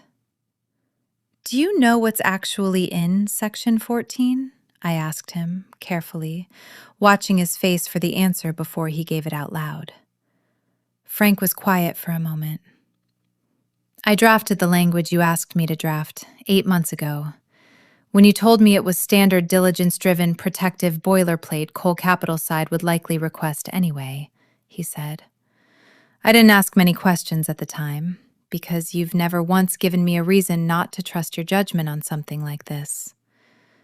I have my suspicions now about why you asked for it exactly the way you did. I'm not going to ask you to confirm them, and I'd genuinely rather not know for certain, because it's easier for me to do my job honestly if I can say, truthfully, that I drafted what my client requested and nothing more. "That's fair," I said. "For what it's worth," he added as I stood to leave. "Whatever you're planning to do tomorrow, I hope it works. This building's needed someone to finally hold a mirror up to that family for about 3 years now, and I don't have the stomach for it myself. Never have." I closed the laptop. I picked up my bag. I walked out of the office at 4 p.m. on a Thursday, which, in 11 years, I had never once done before the actual close of business. "Heading out early?" Bennett called from the hallway, holding a bottle of champagne he was clearly pre-chilling for a celebration that hadn't happened yet. "Just clearing some headspace before tomorrow," I said. "Don't even worry about tomorrow," he said, smirking, popping the cork right there in the hallway like he was already at the after party. "We've got it covered. Honestly, you could probably just take a personal day, or zoom in if you really wanted to watch." "I'll keep that in mind," I said. "Get some rest," he said, pouring a plastic cup of champagne for absolutely no one currently present to drink it. "You look tired." "I am," I said, and that part at least was true. "But I think I'm going to sleep really well tonight." There was one more moment that Thursday afternoon that I haven't told you about yet, and it's the one that, looking back, scared me more than almost anything else that entire week, precisely because of how small and stupid it was. I'd left my personal laptop open on my desk for maybe 90 seconds while I refilled my water bottle in the kitchen, which under normal circumstances would mean nothing at all, except these were no longer normal circumstances, and I should have known better after everything that had already happened. When I came back, Bennett was standing near my desk, not quite at it, angled in that specific way people angle themselves when they want plausible deniability about what they were actually looking at. "Just grabbing a stapler," he said, holding up my lucky mechanical pencil instead, which he then seemed to realize wasn't in fact a stapler, and set back down with an odd little laugh. "We don't have one at my desk yet." I looked at my laptop screen. It was still open to the same tab it had been open to when I left. A due diligence timeline. Nothing incriminating. Nothing that would have meant anything to him, even if he had looked directly at it. But my heart was hammering hard enough that I had to consciously slow my breathing before I trusted my own voice. The insurance folder lived 2 folders deep on an encrypted personal drive that required a second authentication step even I sometimes fumbled getting into. He couldn't have gotten to it in 90 seconds even if he'd known it existed, which he didn't. But it was, I think, the first moment I let myself fully feel how much was actually riding on a handful of files that lived nowhere anyone else could see them, and how quickly all of it could unravel if I ever got careless, even once, even for 90 seconds while refilling a water bottle. I closed the laptop that night, drove home instead of taking the train, which I almost never do, and spent 20 minutes in my parked car outside my own apartment building doing absolutely nothing except breathing, before I trusted myself to go inside and actually function like a person for the rest of the evening. I don't share that moment because anything dramatic happened in it. Nothing did. I share it because I think it's important for you to understand that even when you're the person holding all the leverage in a story like this one, it never actually feels that way while you're living it. It feels like standing on a frozen lake you're fairly sure will hold your weight, one careful step at a time, with absolutely no way of knowing for certain until you're already all the way across it. Thursday night was a study in contrasts, and I think about it more than I probably should. While I was standing in my kitchen ironing the charcoal suit I only wear when I need to look like the person delivering bad news instead of the person receiving it, Gerald and Bennett were 3 miles away at a steakhouse downtown, celebrating a deal that hadn't actually closed yet. I know this because Bennett posted 14 separate Instagram stories about it over the course of the evening, and because a version of me that I am not entirely proud of watched every single one of them. There was a photo of a bone-in ribeye captioned, "Closing season, let's eat." There was a video of Gerald raising a glass of something red and expensive, slurring slightly, saying, "To the next generation," while 3 of Bennett's college friends, none of whom worked at Solstice Grid or had ever, to my knowledge, held a job with actual consequences attached to it, cheered in the background. There was a slow-motion clip of Bennett doing a small fist pump captioned, "5 billion baby, energy don't lie," with a stock trading emoji and a lightning bolt. It was almost tragic to watch. In the specific way it's tragic to watch someone celebrate a touchdown while the ball is still sitting on their own 5-yard line. They looked so happy. They looked so certain. I want to be clear that some small, tired part of me almost felt sorry for them watching it. That part didn't last very long. At around 7:30, my phone rang with a number I didn't recognize but somehow already knew. Klaus Reiner doesn't call outside business hours unless something is genuinely wrong, and it was well past midnight in Frankfurt. "Dana," he said, and his voice had none of its usual measured calm. "I have heard, through channels I would rather not name, that there is instability in your leadership, that the young Mr. Ashford may be taking a larger role going forward." I sat down on the edge of my bed, still holding the iron, and did the thing I've always done in moments like this, which is get very, very calm on the outside, while my heart does something considerably less calm on the inside. "Klaus, whatever you've heard, I want you to hear this directly from me. My involvement in the interconnection agreement and the Nordkraft partnership hasn't changed. The technical commitments we've made to you stand exactly as we discussed in Frankfurt. No adjustments, no delays." There was a long pause on the line, the kind Germans are apparently trained from birth to be comfortable with, in a way I have never fully mastered. "I trust you specifically, Dana," Klaus said finally. "I have made that clear to my own board more than once. I do not know this Bennett. I did not enjoy the call we had with him. If he becomes the primary point of contact going forward, I will need to revisit our timeline commitments, and I do not say that lightly." "Understood," I said. "I'll make sure that doesn't happen." I hung up the phone and sat on the edge of my bed for a long moment, the iron still warm in my hand, and I felt something harden in my chest that had been softening for days. It wasn't just my job on the line anymore, or even just the $5.4 billion. It was 4 years of trust with a partner on another continent who had explicitly told me, unprompted, that he trusted me and not the company.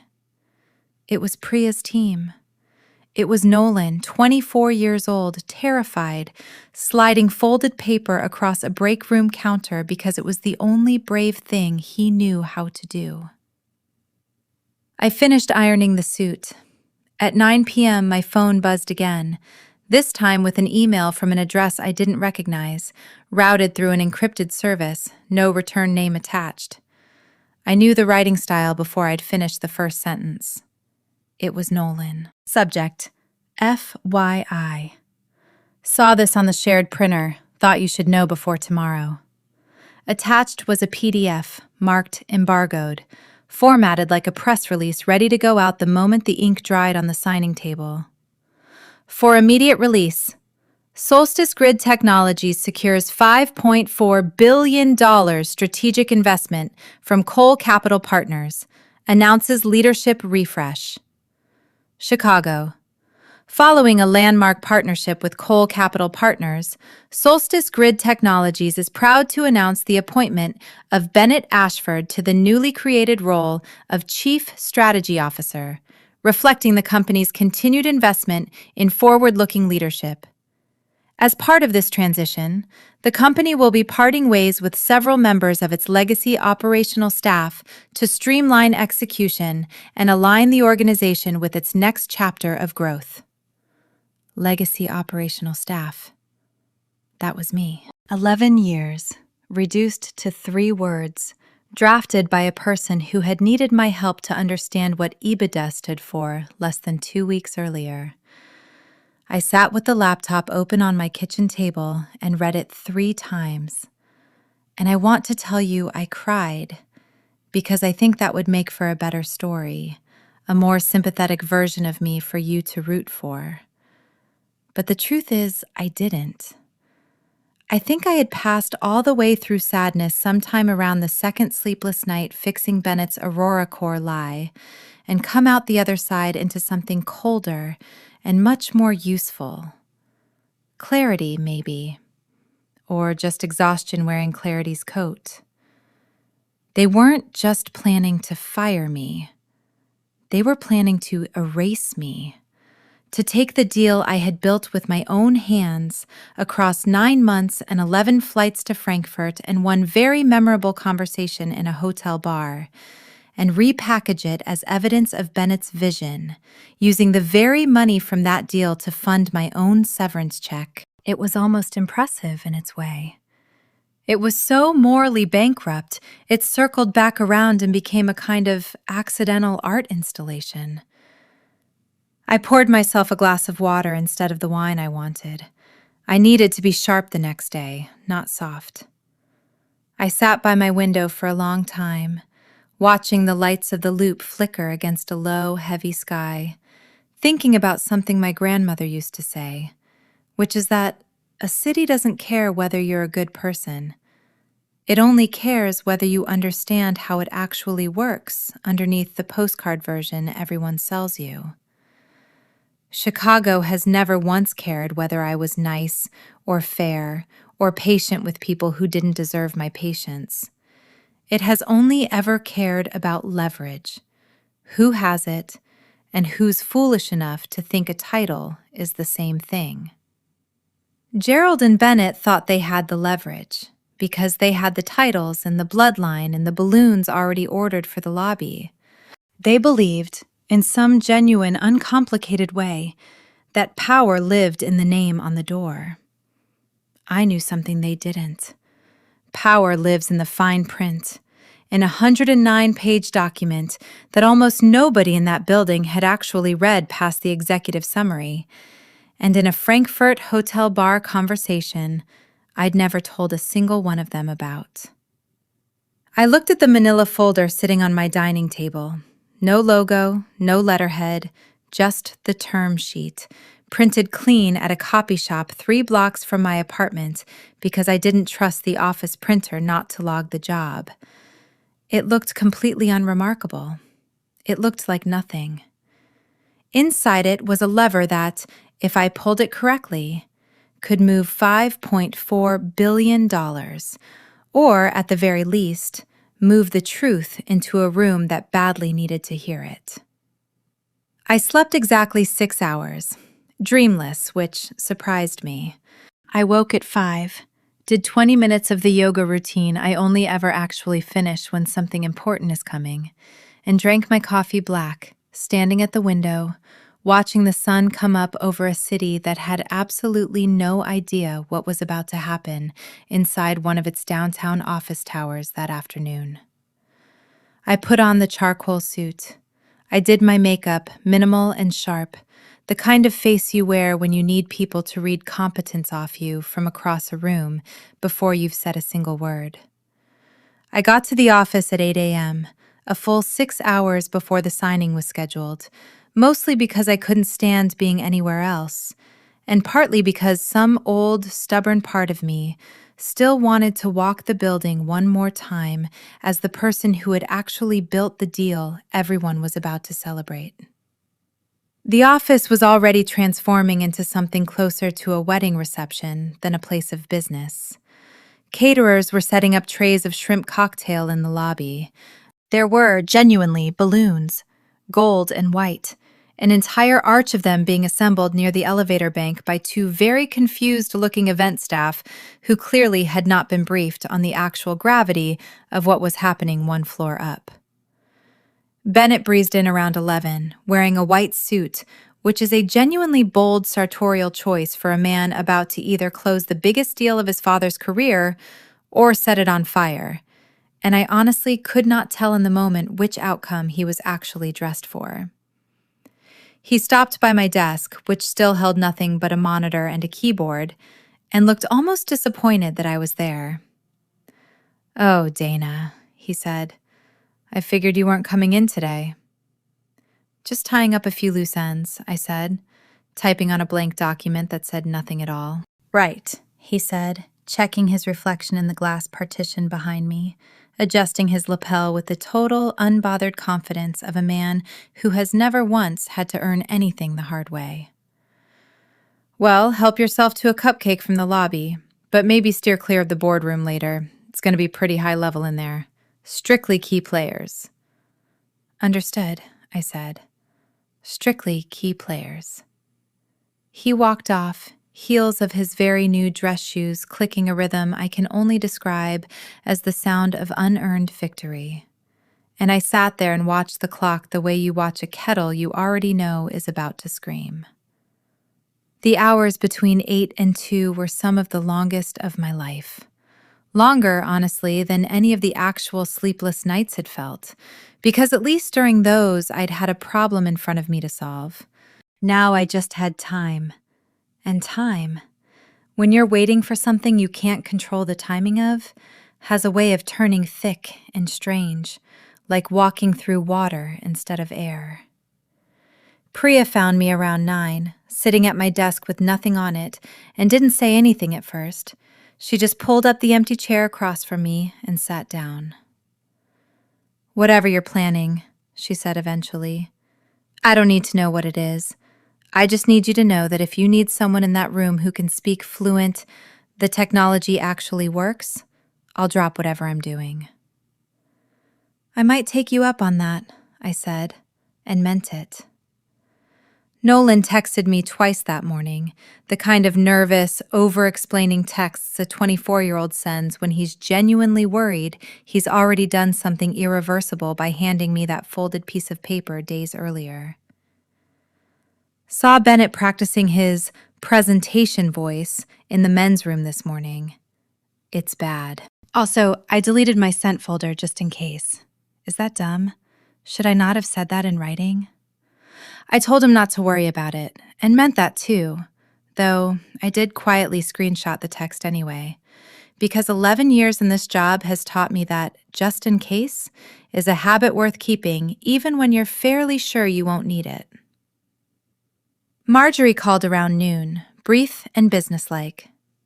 "I've spoken with the other independent board member," she said. "We're aligned.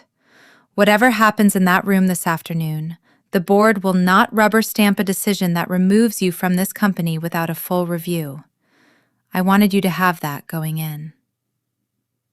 I sat with that for a long moment after she hung up, because it was the first time in 11 years anyone above me on an org chart had told me, plainly, that they'd go to bat for me before they knew for certain they'd need to. It didn't erase the last 2 weeks, but it helped more than I expected it to. By 1 o'clock, I'd stopped being able to sit still. I walked the perimeter of the office twice, past the caterers still fussing with garnish nobody would properly appreciate, past the balloon arch, past the conference rooms where junior staff were pretending to work while very obviously refreshing their phones for any hint of what was actually happening upstairs. Word travels in a building like ours, whether you want it to or not. And by early afternoon, I think most of the staff understood, in the vague, half-formed way people understand things they're not supposed to know yet, that something bigger than a routine signing was about to happen on the 45th floor. 1 p.m., 1:30, 1:45. At exactly 1:58, I saw Desmond Cole arrive through the lobby glass, flanked by his usual dark-suited entourage, Elena Voss half a step behind him, carrying a leather folder I recognized instantly, because I had spent 3 sleepless nights making sure every page inside it was accurate. Desmond didn't look at the balloon arch. He didn't look at the shrimp. He walked straight through the lobby like it was a hallway he'd walked 1,000 times before, and disappeared into the elevator bank. Gerald followed a few minutes later, visibly nervous but trying hard to project the opposite. Bennett trailed behind him, practically skipping. The outside counsel filed in after that, a small parade of dark suits and rolling document cases. The boardroom door closed behind them, and I heard, faintly, the click of the lock engaging. I stood up. I picked up my manila folder. I walked down the hallway with a calm I did not entirely feel on the inside. Past the assistant stationed outside the boardroom, a young woman named Kayla who had clearly been briefed with a very specific list of names that were not on the invite. "Dana, sorry, the list is closed," Kayla said, half rising from her chair, clearly uncomfortable with the position she'd been put in. I didn't stop. I didn't even slow down. I pushed the heavy conference room doors open with both hands, and the sound of it echoed off the glass walls louder than I'd intended. Loud enough that every single head in that room turned toward me at once. Gerald froze mid-sentence, standing at the head of the table with a glass of sparkling water halfway to his mouth. Bennett was seated beside him, looking irritated the way people look irritated when a waiter interrupts them mid-story. Desmond Cole sat directly across from them, his hands folded flat on the table, his face doing that same geological stillness it had done in the pitch meeting.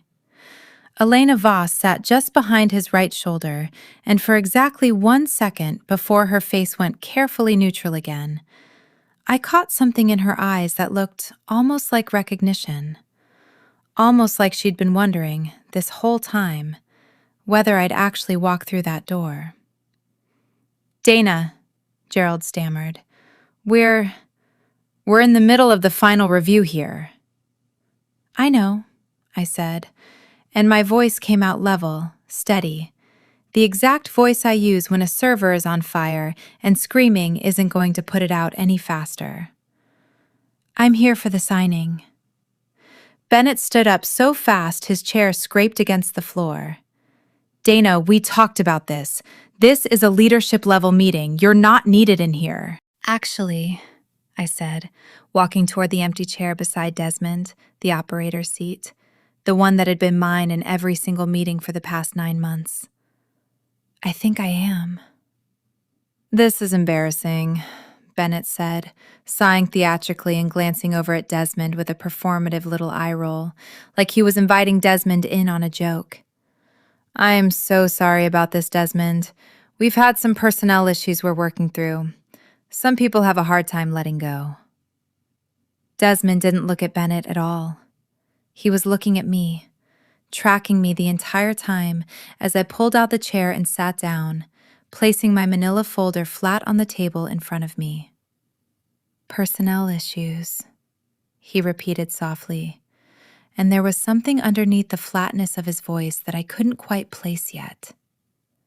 "Yes," Bennett said, emboldened, clearly reading Desmond's silence as agreement rather than the exact opposite. He turned to me, and I watched something in his face harden into a decision. He wanted to do this right here. He wanted Desmond to watch him do it. He wanted, more than anything, to finally be the one holding the leverage in a room with me in it.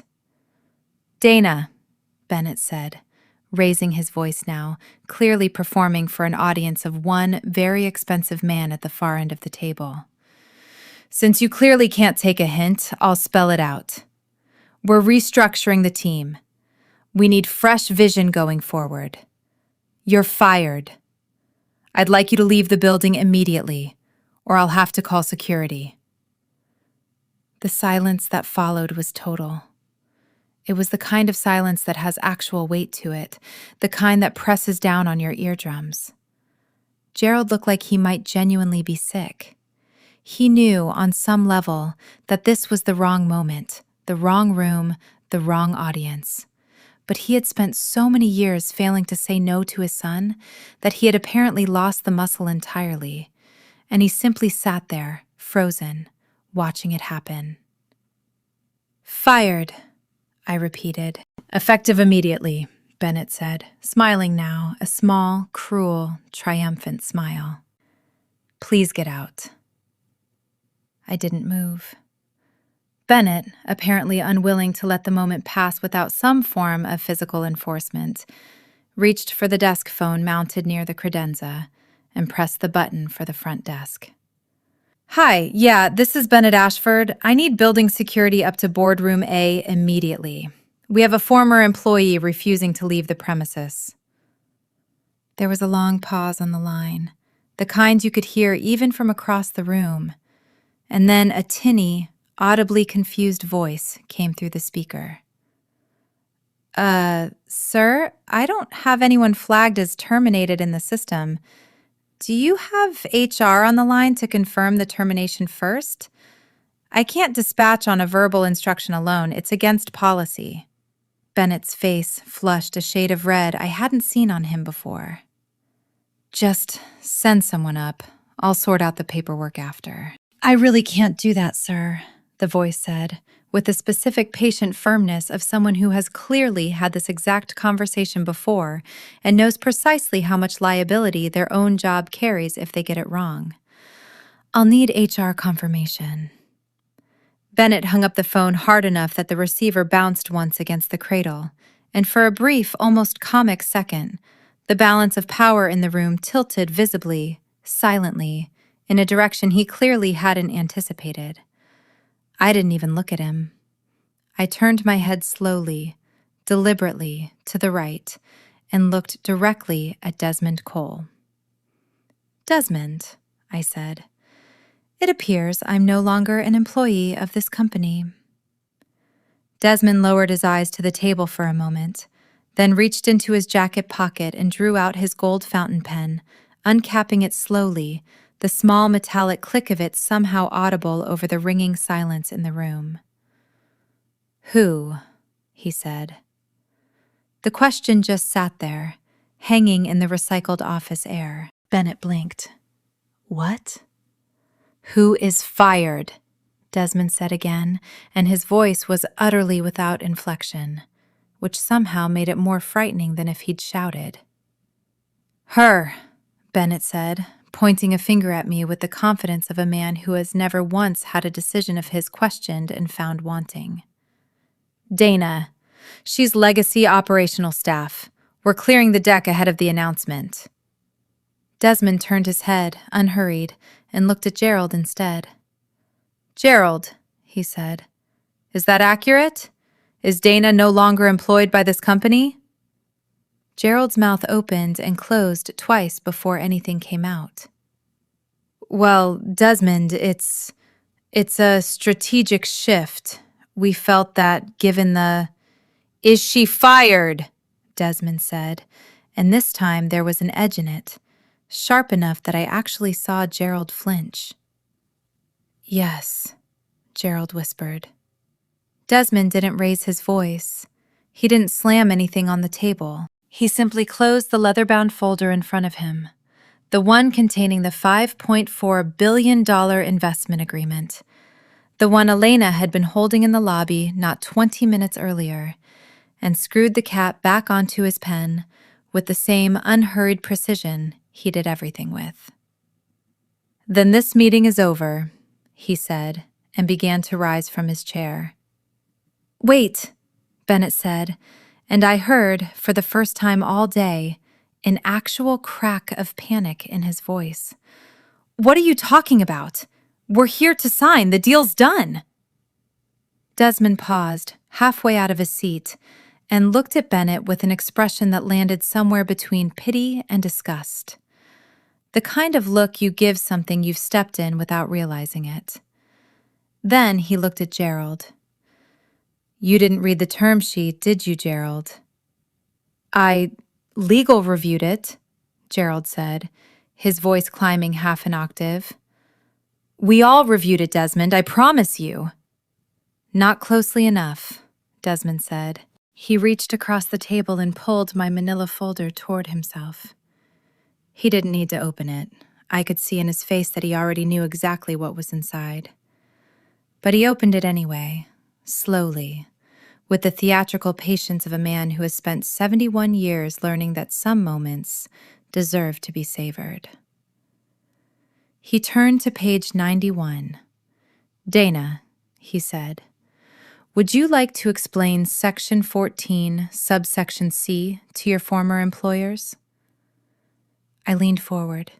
I looked directly at Bennett, and I recited it from memory, because I had read that clause more times in the past 9 months than I had read anything else in my adult life, including my own lease. Section 14, subsection C, Key Personnel Dependency Clause.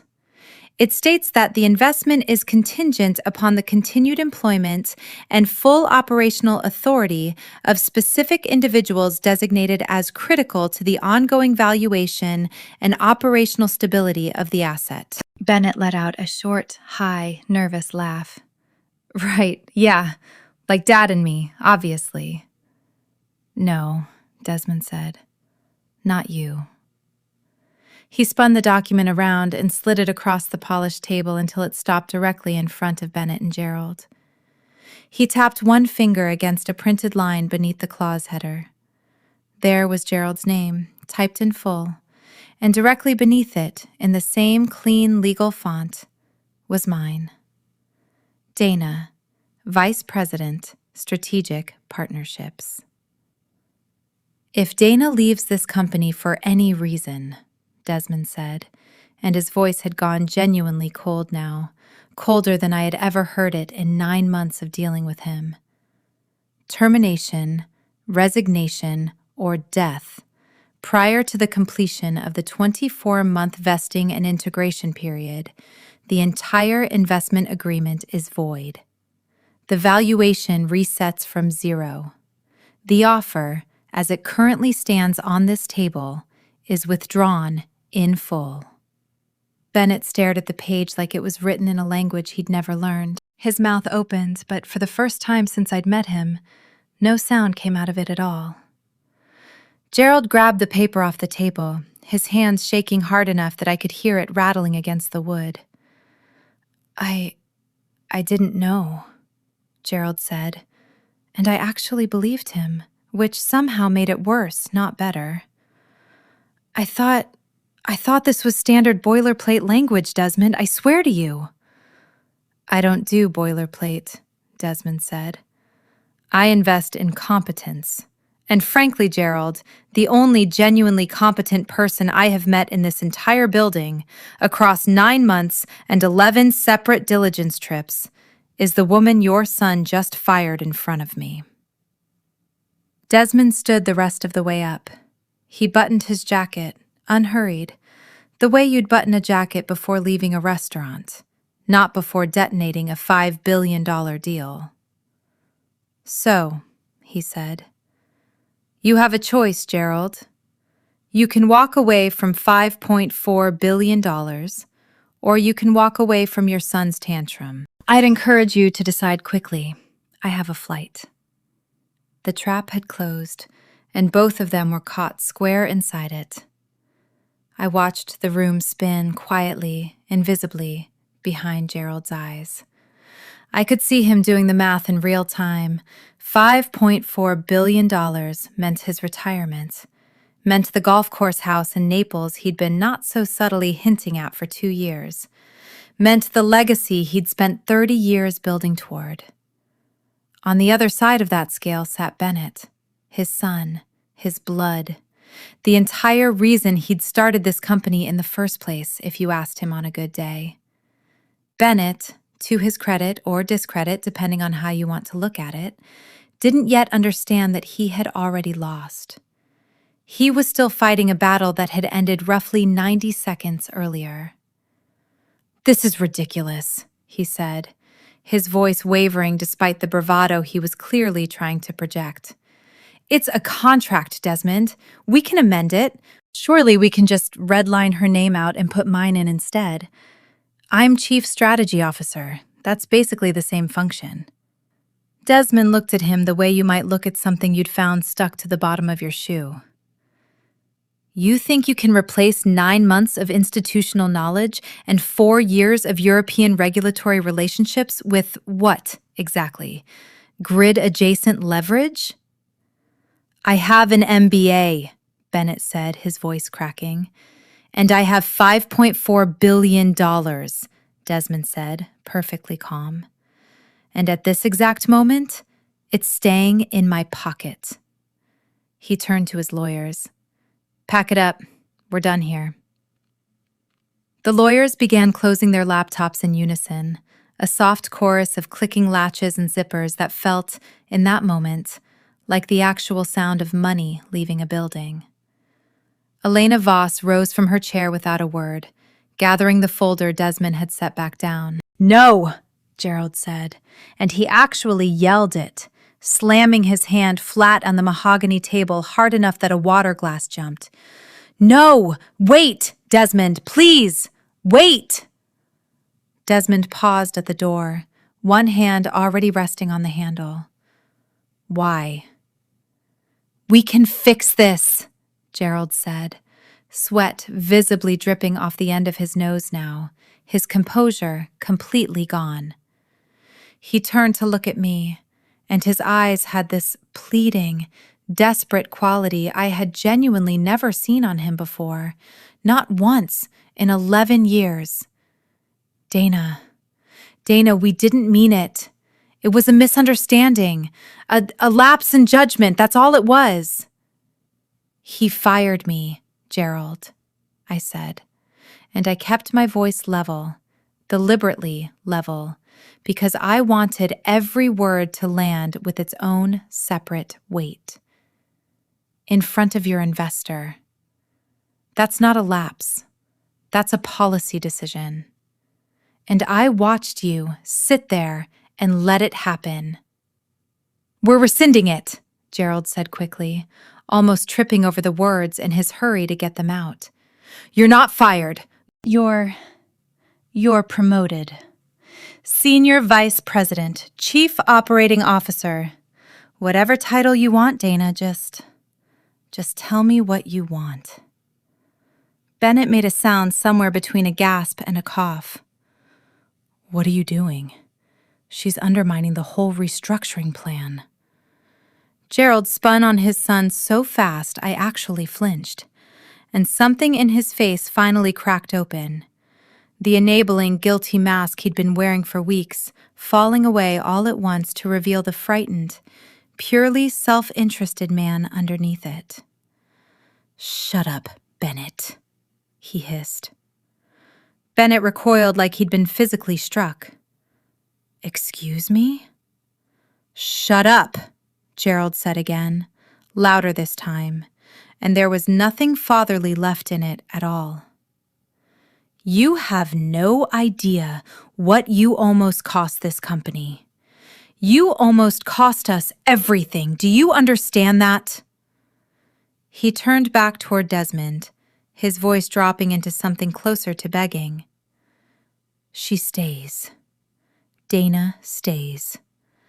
Bennett will step down. Dad, Bennett said, and his voice had gone very small, very young, the voice of someone hearing, for possibly the first time in his entire life, that his father's love came with a spending limit after all.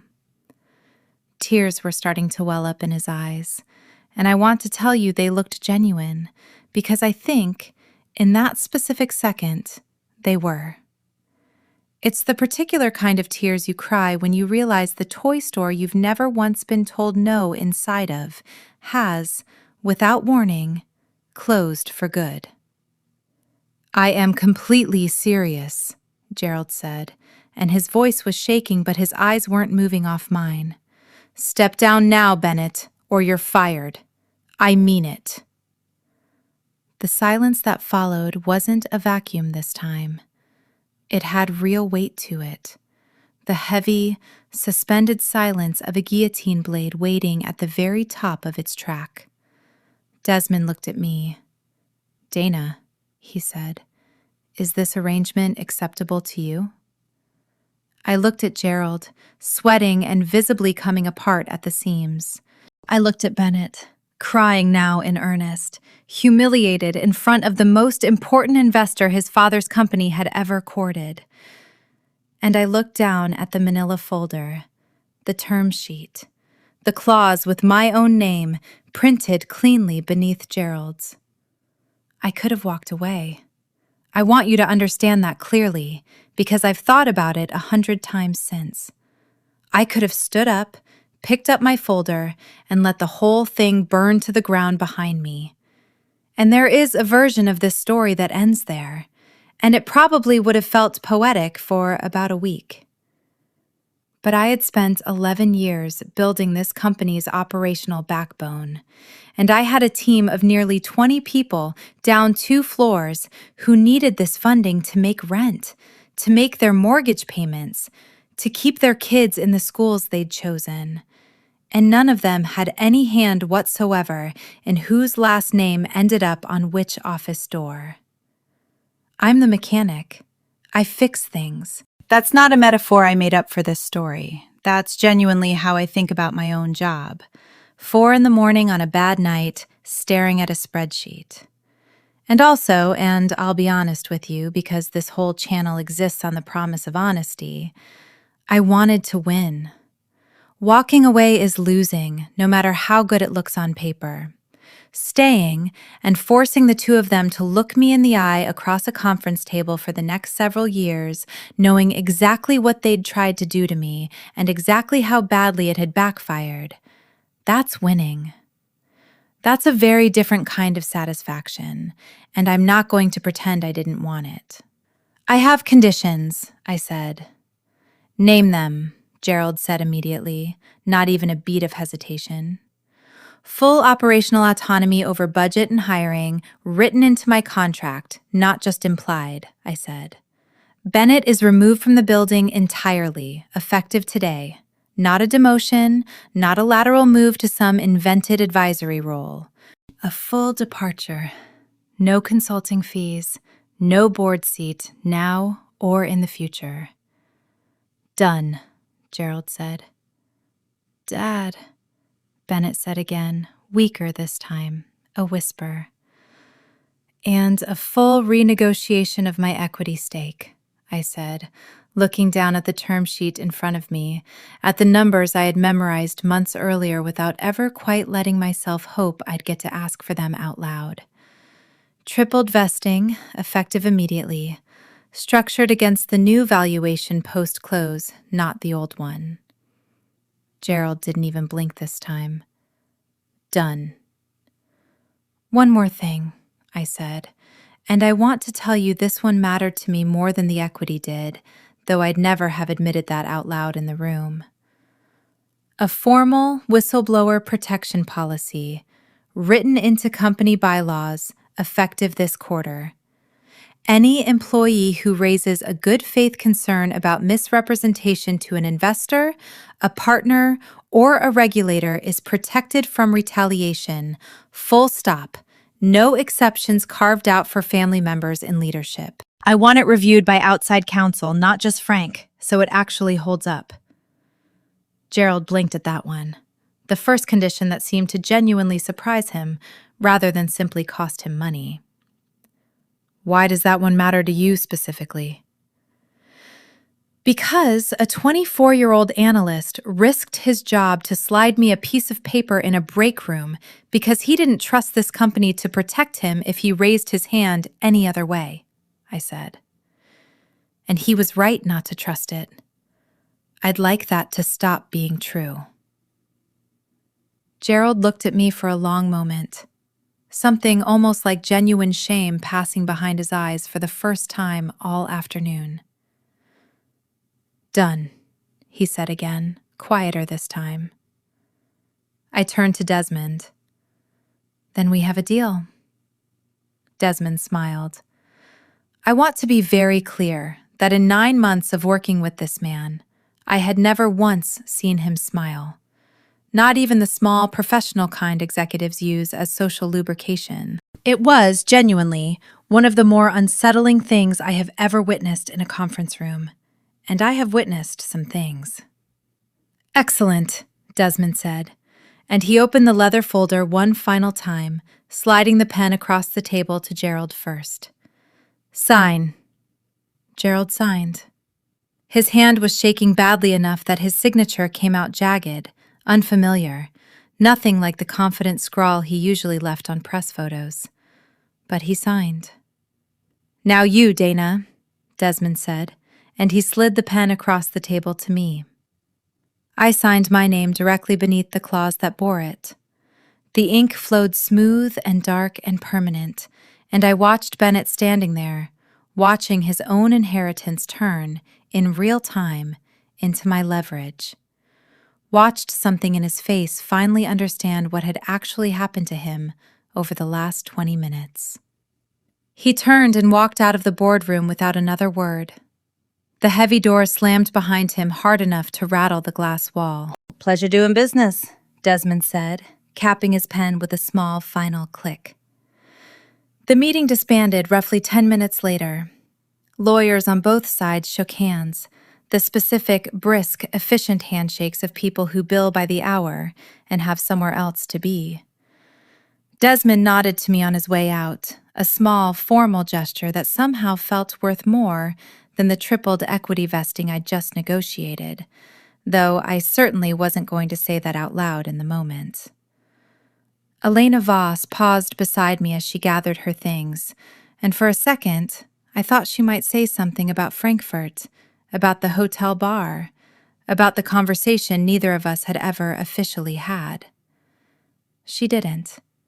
She just met my eyes for a beat longer than strictly necessary, gave the smallest possible nod, and followed Desmond out the door. I understood it anyway. Some conversations don't need to be repeated to be acknowledged. Gerald sat slumped in his chair at the head of the table, staring at the wall like it might have some answers written on it. He looked, for the first time since I'd known him, genuinely small. Deflated, the way a parade balloon looks the morning after, sagging in a parking lot somewhere, waiting to be dragged away by people who don't much care what it used to represent. "You played a hard game, Dana," he said quietly, not looking at me. "I didn't play a game, Gerald," I said, standing up and gathering my folder. "I did my job, all the way through, even the parts nobody saw. You should try doing yours sometime." I walked out of the boardroom. The balloon arch was still standing in the lobby, gold and white and completely oblivious to what had almost happened one floor up. Caterers were still setting out trays of shrimp cocktail nobody was going to eat with any real appetite now. The rest of the staff was starting to gather near the elevators for what they'd been told would be a celebratory toast, smiling, checking their phones, entirely unaware that they had all come within about 90 seconds of losing their jobs to a man in a white suit who thought Ibiza was a nightclub. I headed toward the elevator bank, needing air, needing to wash the smell of other people's desperation off my suit before it soaked all the way through the fabric. That's when I heard it, a muffled, ragged sound coming from behind the door to the emergency stairwell. I pushed it open. Bennett was sitting on the concrete steps, his white suit smudged with dust from the railing, crying into his phone in the specific hiccuping way people cry when they've genuinely never had to practice the skill before. He chose her over me, he was saying to whoever was on the other end, and I strongly suspected it was either his mother or, given the general vibe of his entire personality, some kind of energy healer he had on retainer. "It's so unfair, Mom. I worked so hard on this." He looked up and saw me standing in the doorway. His face crumpled almost instantly into something closer to hatred than grief. "You realize you ruined my life, right?" he spat, wiping mascara dark streaks off his cheek that I genuinely hadn't clocked him as wearing until that moment. You think you're so smart? You're just a bureaucrat, a glorified paper pusher. I stood on the landing looking down at him, and I felt something I hadn't expected to feel, which was not triumph exactly, but something closer to a strange, tired sympathy, layered thin over a much thicker layer of not caring even a little bit. Bennett, I said, keeping my voice soft, deliberately soft, because I didn't need to raise it to make the point land anymore. I didn't ruin your life. I saved the company. There's a real difference between those two things, and I think if you sit with it long enough, you'll eventually understand what it is. I'm going to start my own firm, he said, his voice cracking with the specific defiance of someone who has just lost badly and is already rehearsing the version of the story where he actually won. And I'm going to crush you, Dana. Watch. Good luck with that, I said. And then, because some part of me genuinely meant it as advice and not just a parting shot, one piece of free consulting before you go build your empire. Read the contracts. All of them. Even the boring parts. Especially the boring parts. That's where the whole company actually lives. I turned to leave. Wait! He called out, and something in his voice had shifted, gone quieter, almost curious underneath the anger. How did you know? How did you know Desmond would back you over us? I paused with my hand on the door handle, and I thought about telling him the truth. About Frankfurt, about Elena, about the 20 minutes I'd spent lying awake in a hotel room doing math I'd never let myself do out loud before. I decided he hadn't earned that story, and probably never would. Because, Bennett, I said instead, Desmond likes money, and I'm the one who actually makes it. You're just the one who spends it, loudly, in a white suit, in front of the person holding the checkbook. I let the stairwell door swing shut behind me, and I walked out onto Wacker Drive into air that smelled like exhaust fumes and roasted street cart peanuts, and it was, genuinely, the best thing I had smelled all week. I let the stairwell door swing shut behind me, and I walked out onto Wacker Drive, into air that smelled like exhaust fumes and roasted street cart peanuts, and it was, genuinely, the best thing I had smelled all week. Priya and Nolan were waiting for me by the elevator bank downstairs, both of them clearly having abandoned any pretense of working for the last 2 hours. Priya took one look at my face and didn't ask a single question, just reached over and squeezed my arm once, hard, the way you'd confirm something was real by touching it. Nolan looked like he might actually be sick from the suspense. Well, he said, are you... It held, I said. The claws held. Nolan made a sound that was somewhere between a laugh and a sob, and then, to my genuine surprise, hugged me. Quick and a little awkward, the specific hug of someone who has never hugged a superior at work before and isn't sure of the etiquette, but has decided the moment calls for it anyway. I almost didn't send you that press release, he admitted, pulling back, looking mortified at himself. I sat on it for like an hour. I kept thinking, what if I'm wrong? What if this gets me fired? What if... You weren't wrong, I said. And for what it's worth, there's a new policy going into the bylaws this quarter that makes sure you'll never have to sit on something like that for an hour again, wondering if it's safe to tell the truth out loud in this building. Priya raised an eyebrow. You negotiated bylaws in the middle of a $5 billion signing? I negotiated the things that actually mattered, I said. Turns out they overlap more than you'd think. We stood there for a minute, the three of us, in the lobby of a building that had almost, just an hour earlier, quietly erased two of us from its own history. And I felt something loosen in my chest that had been wound tight for 2 solid weeks. Priya suggested drinks. Nolan, 24 and apparently still slightly starstruck by the entire afternoon, asked if he could tell people what happened.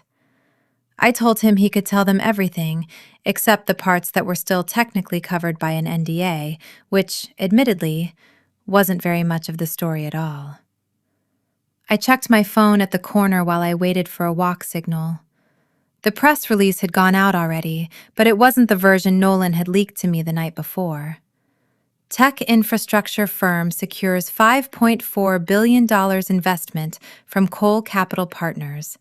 Dana, Redacted. formerly VP of Strategic Partnerships, promoted to Chief Operating Officer. There was no mention of Bennett anywhere in it. Not a footnote, not a farewell quote about pursuing new opportunities. It was as if, in the span of about 4 hours, he had simply never existed inside that building at all. I didn't hail a cab to go celebrate. I didn't post anything. I walked 2 blocks to a wine bar I like that doesn't have a sign out front, ordered a glass of something dark and expensive, and sat by myself in a corner booth for a long time, just breathing. Afterward, I walked the rest of the way home instead of taking the train because I wanted the extra 20 minutes of cold Chicago air on my face. I picked Biscuit up from my downstairs neighbor's apartment on the way, and he did the thing he always does when I've been gone too long, which is spin in 3 full circles before he'll let me actually pet him, like he needs a moment to confirm I'm real before he commits to being happy about it. I sat on my kitchen floor with him for a long time that night, still in the charcoal suit. And I remember thinking, with a clarity I hadn't had access to in weeks, that whatever else had happened that day, I was going to be able to keep doing this, coming home at a reasonable hour to a dog who didn't care even slightly whose name was on which title, on nights that didn't require 3 consecutive hours of encrypted folder triage before I let myself sleep. We won. The competent people won for once. And I want to be honest with you about how rare that actually is, because I don't think enough people say it out loud. Usually, the Bennetts of the world fail upward forever, endlessly cushioned by fathers and trust funds and boards too spineless to say the word no in a room that matters. Usually, the Geralds of the world protect them right up until the moment it costs them everything. And sometimes even past that point. And usually the people like me, the ones who actually keep the lights on, who fly to Frankfurt 11 times and learn a foreign engineering vocabulary well enough to correct native speakers, who spend 3 sleepless nights fixing a lie they didn't tell. Usually we get quietly restructured into oblivion, and the org chart gets redrawn, and nobody remembers our names in the press release. But that Friday, the fine print held, and I have to tell you, sitting in that booth with my wine going slowly warm in my hand, I didn't feel triumphant exactly. I felt something quieter than that. Balanced, maybe. Like a scale that had been tilted hard in the wrong direction for weeks had finally swung level again. I want to fast forward a few weeks because I think you deserve to know how the rest of it actually shook out, and because I promised you a proper ending, not just a boardroom mic drop. Priya got a raise and a formal title upgrade to VP of Engineering within 2 weeks, which she'd earned about 18 months earlier and simply hadn't had anyone advocating loudly enough for her to receive. The first thing she did with her new authority was implement a mandatory technical review process for anything leaving our building destined for an investor's inbox, a policy that exists, unofficially, entirely because of one email sent at 1:47 in the morning by a man in a quarter zip. She calls it, only half joking, the Bennett Protocol. Nolan got pulled off the junior analyst track and moved directly onto my team, in a role I more or less built specifically for him, because a 24-year-old who is willing to risk his own job sliding a folded piece of paper across a break room counter is exactly the kind of person you want sitting 3 doors down from you when the next crisis comes. And there is always a next crisis. I told him, on his first day, the same thing my old mentor told me a decade ago. Loyalty upward is optional in this industry. Loyalty to the truth is not. Marjorie Feld pushed through a board-level governance review in the following quarter, one that specifically addressed succession planning and the appointment of family members to executive roles, language that had, apparently, never once existed in Solstice Grid's governance documents in the company's entire history. I don't think that's a coincidence, and neither does she. I got an email from Elena Voss almost a month later, short, formal, entirely unremarkable if you didn't already know the whole story underneath it. Congratulations on the new role. Desmond sends his regards. He doesn't say that often. I wrote back a single line. Tell him I read the fine print. She never replied, but I like to think she smiled reading it, somewhere in a glass office on a much higher floor than mine. As for Gerald, he's still the CEO, technically. He still gets the photo ops, still says the word synergy at least once per board meeting, mostly out of habit at this point rather than conviction. But something shifted between us that Friday afternoon that I don't think either of us has fully said out loud. He doesn't overrule my operational decisions anymore. He doesn't sit in on my calls uninvited. When Desmond's team reaches out, they reach out to me first. And Gerald has, to his credit, stopped pretending otherwise. I think some part of him understood, watching his own son cry in a stairwell over a job he'd never actually earned, that there is a version of running a company built on love and a version built on competence, and that only one of those two versions actually survives contact with someone like Desmond Cole. Bennett did, in fact, try to start his own firm. I heard about it through the industry grapevine roughly 6 weeks later. Some kind of decentralized energy credits venture, heavy on the buzzwords, thin on the actual engineering. I wish him well in the specific, distant way you wish well on a weather system you're relieved isn't currently forming anywhere near your own coastline. I have not, as of the recording of this, been crushed. I want to take you 1 year further forward, because I think the true ending of a story like this isn't the boardroom scene at all. That's just the loudest part. The real ending is what the company actually looks like once the balloons come down and the shrimp trays get cleared away and everyone goes back to doing their actual jobs. A year later, Solstice Grid closed its first full deployment under the Coal Capital Partnership, a grid modernization project across 3 Midwestern utility territories, on time, on budget, with Aurora Core finally, genuinely, production ready, validated across 11 substations instead of the 2 it had limped along on the day Bennett lied about it to a room full of people who could have ended us for it. Priya's engineering team presented the results directly to Desmond's board. No slide with an unlabeled arrow in sight, just clean data and load curves that spoke for themselves in the specific language Desmond actually respects. I hired 6 more people that year, 3 of them women who'd been passed over for advancement at their previous companies for reasons that, when you actually dug into it, always seemed to rhyme with the word fit, which is corporate shorthand for someone's nephew wanted the job instead. I didn't do that to make a point exactly, though I won't pretend the symmetry was lost on me. I did it because I've learned the hard way that competence hiding in plain sight is the single most undervalued resource in this entire industry. And I'd rather be the person who finally notices it than the person who keeps walking past it.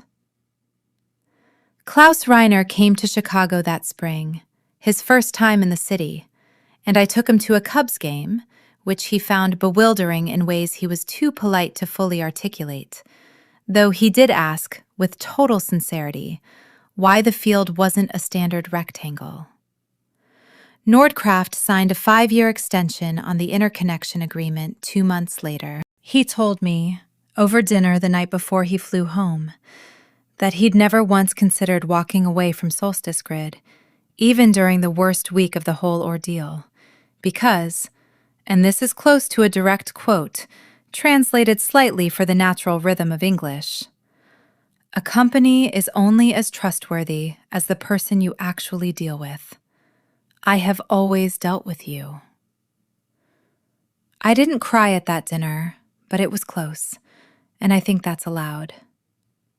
I also heard, secondhand, that Dr. Hoffman's office in Bavaria cited our substation upgrade as a model filing for 2 subsequent American applicants the following year, which is either a remarkable coincidence or the closest thing to a compliment that woman has ever paid anyone, and I choose to believe it's the second one. And Mr. Ito, from Hoshino, sent a small formal gift basket to my new office the week my promotion was announced, with a card that read, simply, "For steady hands." I keep it on my shelf, next to Biscuit's photo and the lucky mechanical pencil, as a reminder of exactly what 9 months of unglamorous, invisible work is actually capable of building, when nobody with a title is around to take credit for it. Gerald retired 18 months after the signing, earlier than most people expected, and to his genuine credit, he handled the transition with more grace than I honestly thought he had in him. He gave a short, uncharacteristically unpolished speech at his farewell dinner, in which he said, without naming names, that the hardest and most necessary lesson of his career had been learning the difference between the people who make you feel good in a room and the people who make sure the room is still standing the next morning. He looked directly at me when he said it. I didn't say anything. I didn't need to. The board brought in an outside successor as CEO, a quiet, methodical woman named Renata Kwan, who had run operations at a much larger utility company for a decade, and who, in her first week, asked to sit in on one of my diligence calls just to watch how I worked before she said a single word about strategy. I liked her immediately. I think that tells you almost everything you need to know about how much the culture of that building had actually changed in 12 months. I'm Dana. I'm the Chief Operating Officer of Solstice Grid Technologies, and I want to leave you with the thing I actually learned from all of this, because I think it matters more than the drama of any single boardroom afternoon. Some people confuse inherited titles with actual power, right up until real money walks into the room and reminds everyone, very quietly, who actually holds the pen. I didn't need to shout in that boardroom. I didn't need to threaten anyone, or leak anything to a reporter, or burn a single bridge on my way out the door. Because I never actually walked out the door. I just let the paperwork speak for itself. Because I had made absolutely sure, months in advance, back in a hotel bar in Frankfurt I never told a single coworker about, that the paperwork had something worth saying. Bennett walked into that boardroom swinging a title his father had handed him for free. I walked in with leverage I'd quietly earned in silence. One flight, one late-night call, one carefully drafted clause at a time. Long before I ever knew I'd need it. And I think that's the real lesson underneath all of this, if there is one. In business, and honestly in most of life, respect doesn't get inherited. It gets negotiated, line by line, in the parts of the contract nobody else bothers to read. And to whoever's running the HVAC system on the 38th floor of the Aon Center, keeping that conference room cold enough to stop a lesser person's ambition dead in their tracks. I see you. Keep the air cold. Some of us need it to keep our blood from boiling before the ink actually hits the page. I'm Dana. I'm the COO, and I read every single footnote now, twice, before I ever pick up a pen again. If you made it all the way to the end of this one, thank you for sticking with me through every ugly, satisfying inch of it. If this story made you want to go back and reread your own employment contract tonight, good. That's exactly the instinct I'm trying to put in your head. Drop a comment if you've ever had to quietly document your way out of a nepotism disaster of your own, because I read every single one of them, and I promise you, your story is probably wilder than mine. Hit subscribe if you want to be here for the next one, because trust me, corporate America never, ever runs out of material. See you in the next boardroom.